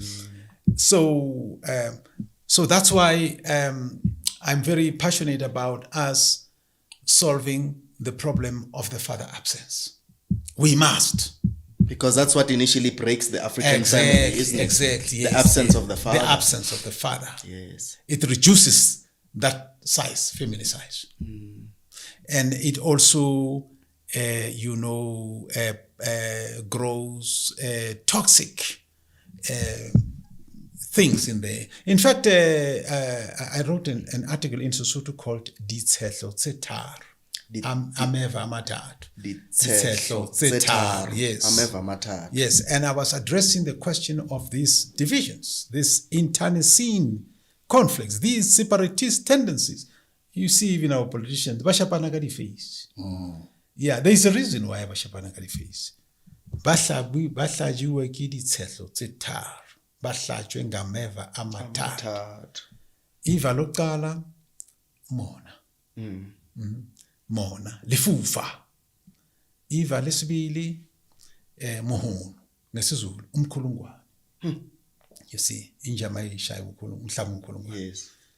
That one is a lot of people confuse Mona and Mohono, but actually they're different, because Mohono is based on lifufa, envy, and then Mohono is based on fear.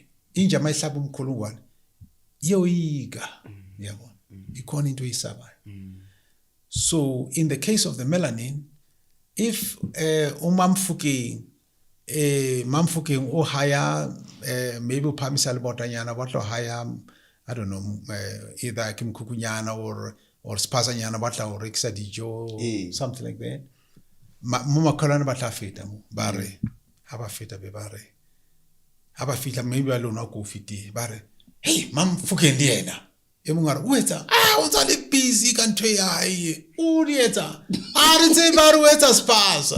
Usitibella guys Spasa. I get you, that's the narrative, eh? Yeah.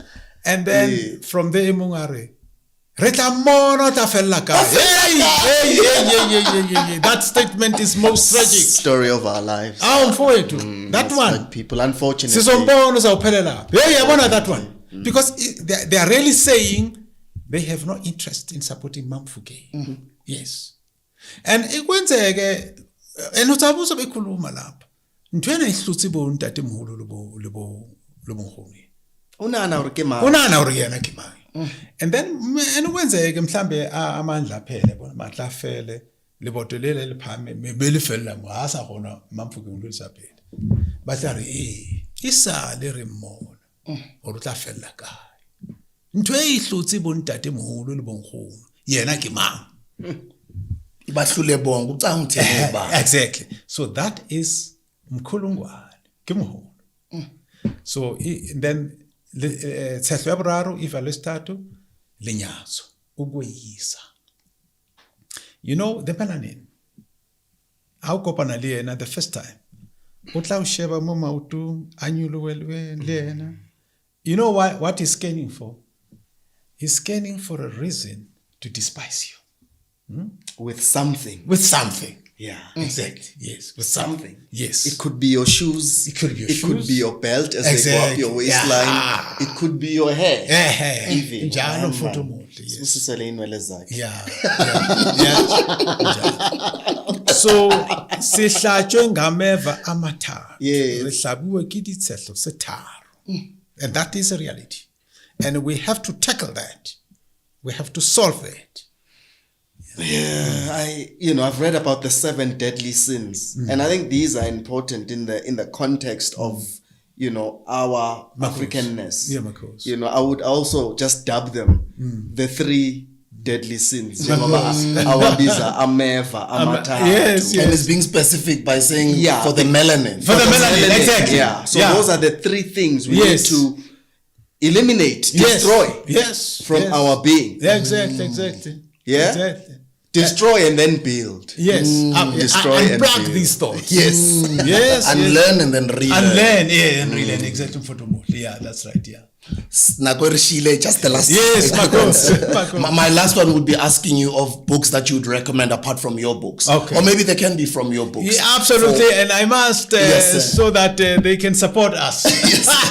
For the youngsters that are saying, yes, wow, what an episode. Marcos. I would like to start somewhere. What is the first book I must go to right now? What is that first book? What is that second book? What is that third book? Let's start with 3. Let's not overload them. That will be my last question. But the question that I wanted to ask, it stems from some of the things that you were touching a few minutes ago. I wanted to know about the ancient Tesla technology. Okay. Because there's a lot of rumors that actually there's a lot of technology that is being hidden from the general public of the world, the whole world, us the masses, right? There's just that rumor. There's actually advanced technologies that are being hidden from us that we actually have currently, but they kind of feel that they are too far ahead of us to get them right now. And apparently they've been releasing them over the decades. What I wanted to know, my question is the relationship between the ancient, what they would call the Tesla technology, and our ancestors, the melanated people's technology in relation to the likes of your Inzalo Yelanga, the pyramids of Giza, the pyramids in Sudan, in Texas, and that cosmic technology that our ancient forefathers and foremothers had. Yes. Okay, so we start with the books, let's start with the books. Okay.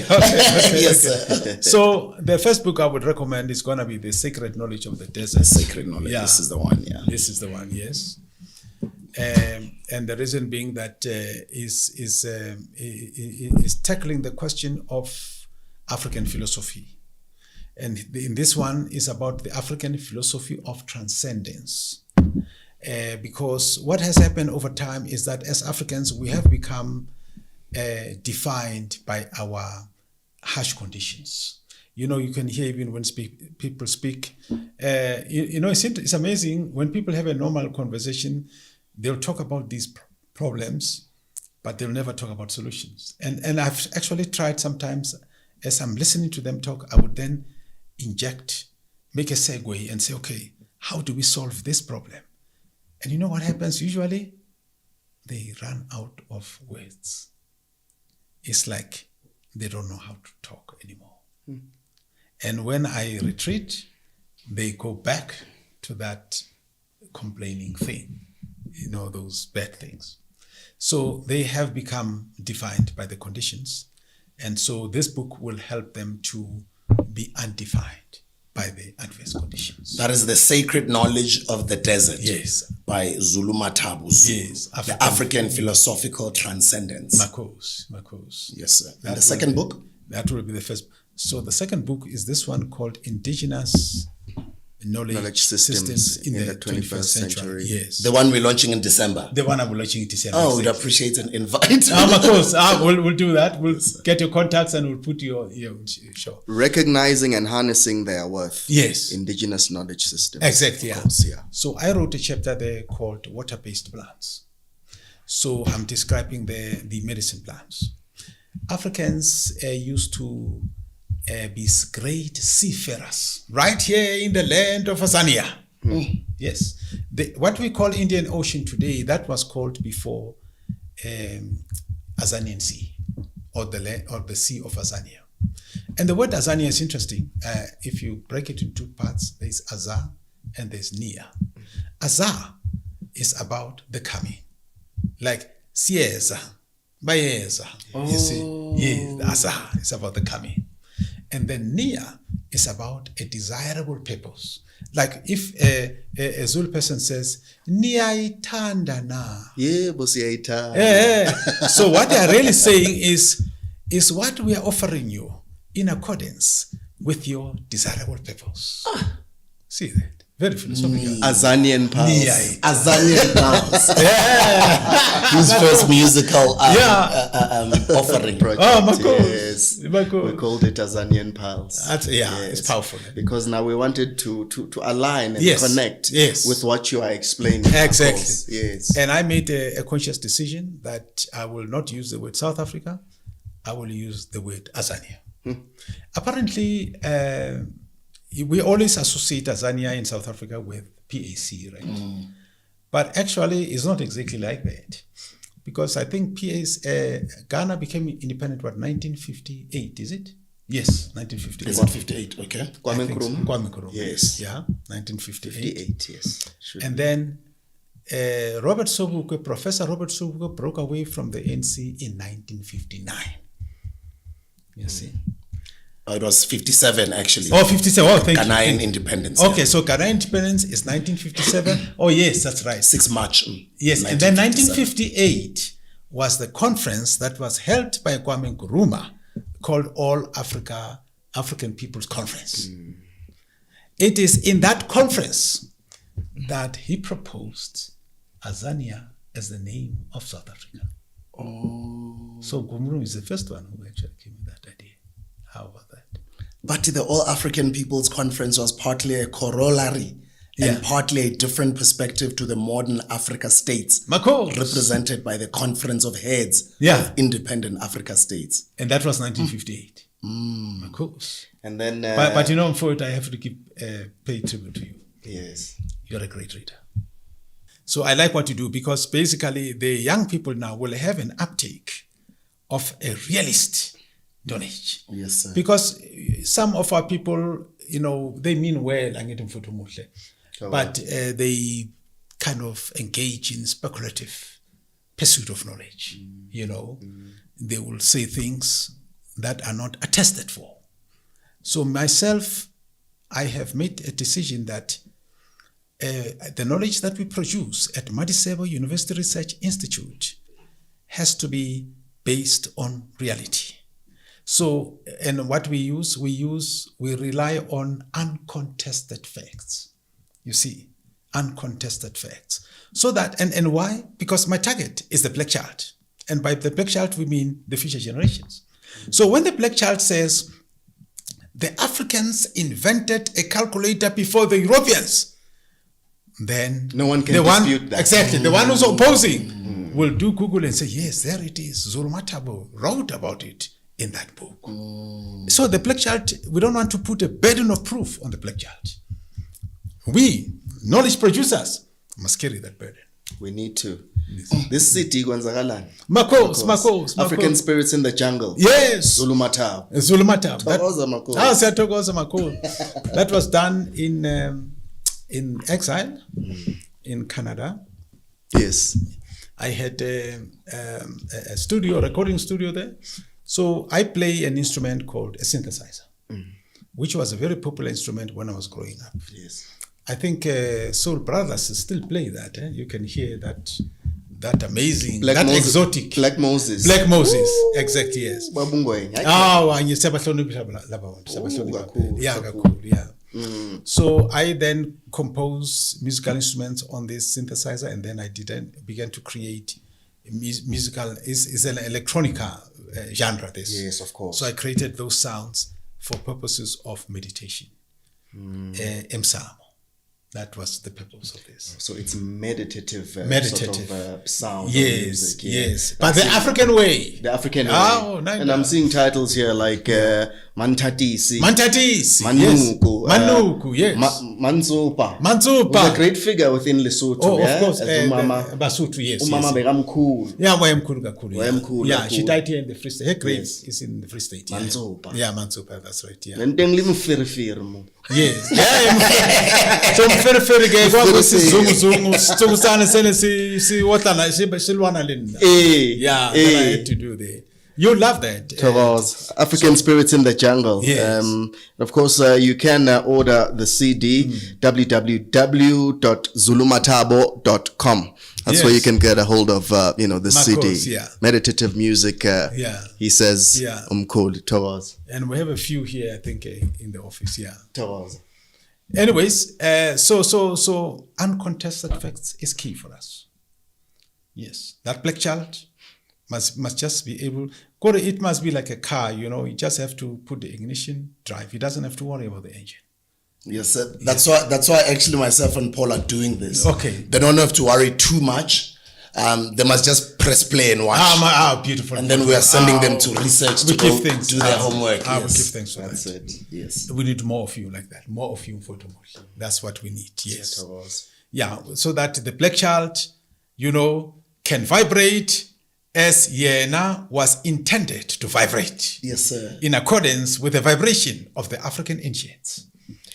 And on that note, The Tesla technology you still want wasn't stolen now. Yeah, want to know wasn't that? even Yeah. Paul's, wasn't even his. Just that last one. Sir. Yes. And then I would be looking forward to our next Sure, session. then we Yes. close it So, out. by the way, Tesla, is that the guy who came from Yugoslavia? I don't know his history where he came from, but I do know the that one who created. I get there were two types of electrical inventions. There was Thomas Edison, yes. and there was Tesla. Yes. And Edison apparently was Edison Yeah. took Tesla's knowledge Okay. and claimed it as his. Yeah. Apparently, I don't know how Apparently, true that okay. is also, yes. But what I know is that he killed Tesla. That's what they say. Because think about this. In this today, it would be, let's say you've got Yahoo, and then Google comes and kills Yahoo. Kills Yahoo. You see that?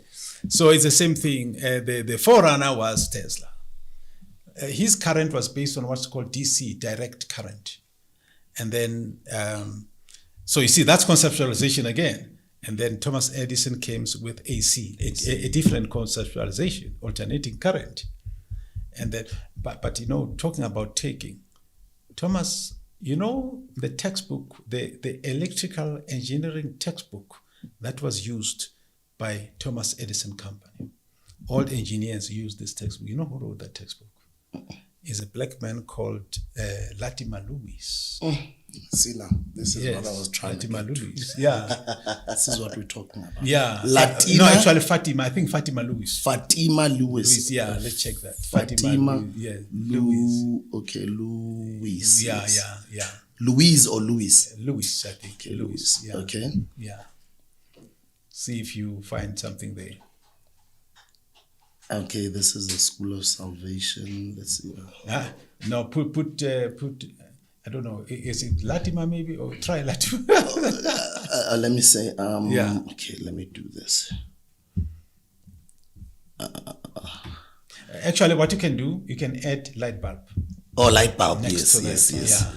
I just added Thomas Edison on the side, but Yeah, let me no, just that's add fine. light bulb. Yeah. Because sometimes in Klambe, Yeah. as Google, He's sometimes about food. Exactly, about food. He's Iqiniso about food. he's a- Sometimes, there's Yeah, a lot yeah. of censorship here. yeah, a lot of censorship indeed. Yeah. Fatima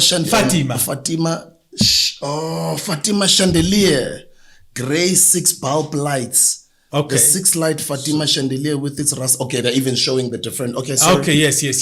But if you say Fatima Lewis, it should give you a biography of this particular person.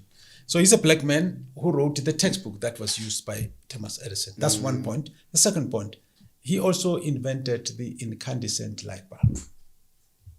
This black man. Yes. Yeah. So, and that was very powerful stuff. Thrilling. I worked for a company called Bell Northern Research in Canada. In Canada, yes. Yeah. So that company is linked to to his work because his staff in the museum of Bell Northern Research. Thomas Edison is regularly identified as the inventor. Yes. Though that claim is itself often challenged. Yes, in Janwood. Yes. Exactly. Very And that's a black man. Latimer Lewis, yes. Oh, he was a black man. And he came to Canada to install this electrical system. So the electrical system in Canada was installed by him. I think even in New York was installed by him in the 1800s. Yes. So now on your response to your question, of course, yes, there is a lot of technology that was invented by the African descendants. And some of the technology of the ancients, we still looking for it. We haven't found it, for example. I mean, if you look at Ramses, the pharaoh. Yes. If you look at his statue, it's flawless, especially if you put a line of symmetry in the middle of the body and you look on the left side and the right side. I mean, the symmetry is flawless. Perfect. And that would require a machine. Human hand cannot be that flawless. It would require a machine. Yeah. But they haven't found those machines. But it requires a machine. There's even where they make holes through the rocks. The rock, the hole there is flawless. Like a drill machine, a giant drill machine. You see that? So one of our challenges is to investigate these ancient technologies. And of course, I talked about the bone. That bone fascinates me because, I look at that, I see the writing system. Did you know that English people don't have a writing system? I didn't know so. They don't. You must Google my article called Ditema tsa Basotho Writing System.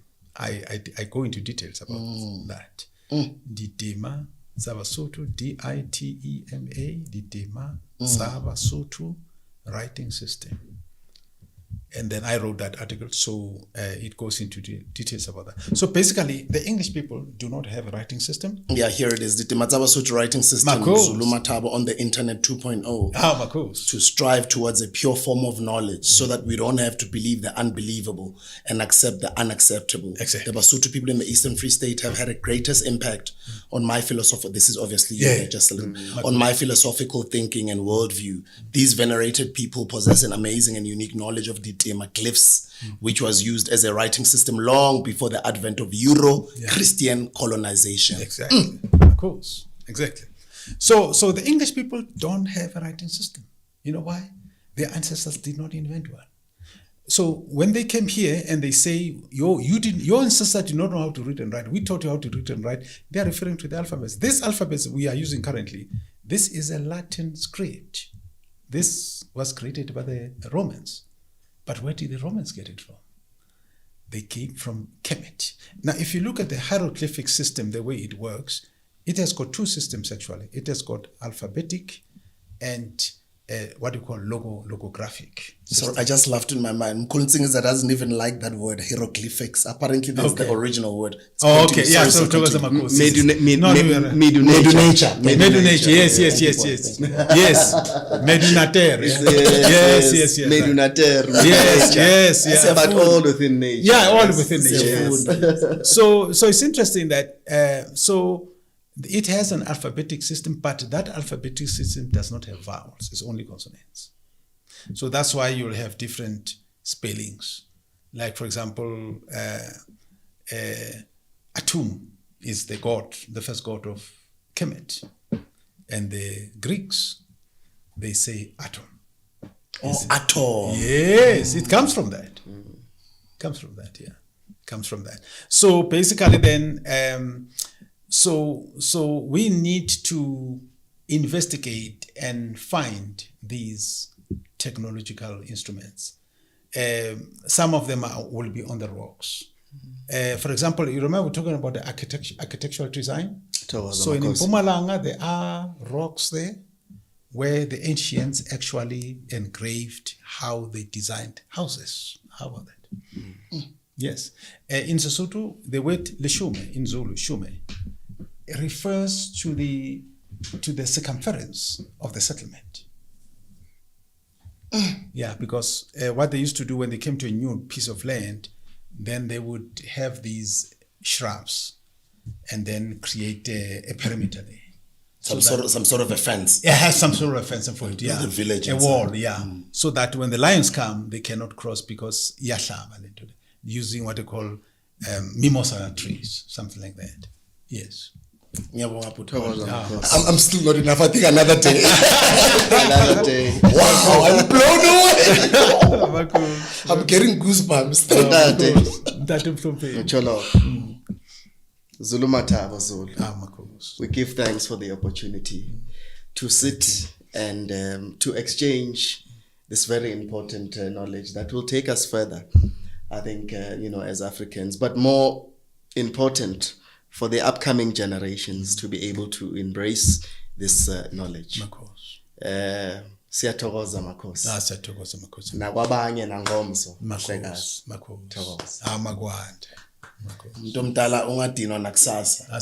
The contact, guys, is www.zulumathabo with an H, Thabo with an H, yes, .com. Yes. That's zulumathabo.com. Thank you, sir. Siyathokoza Ngiyabonga Bhuti Paul. Ngiyabonga Bhuti. I'm very humble. Thank you. House of Sankofa. Mabdedu bumnyama kuvela ukukhanya. Mabdedu bumnyama kuvela ukukhanya. I like that. Magwande. Yeah, Magwande. Yes. Thokoza. Yeah, bededu bumnyama. Budede.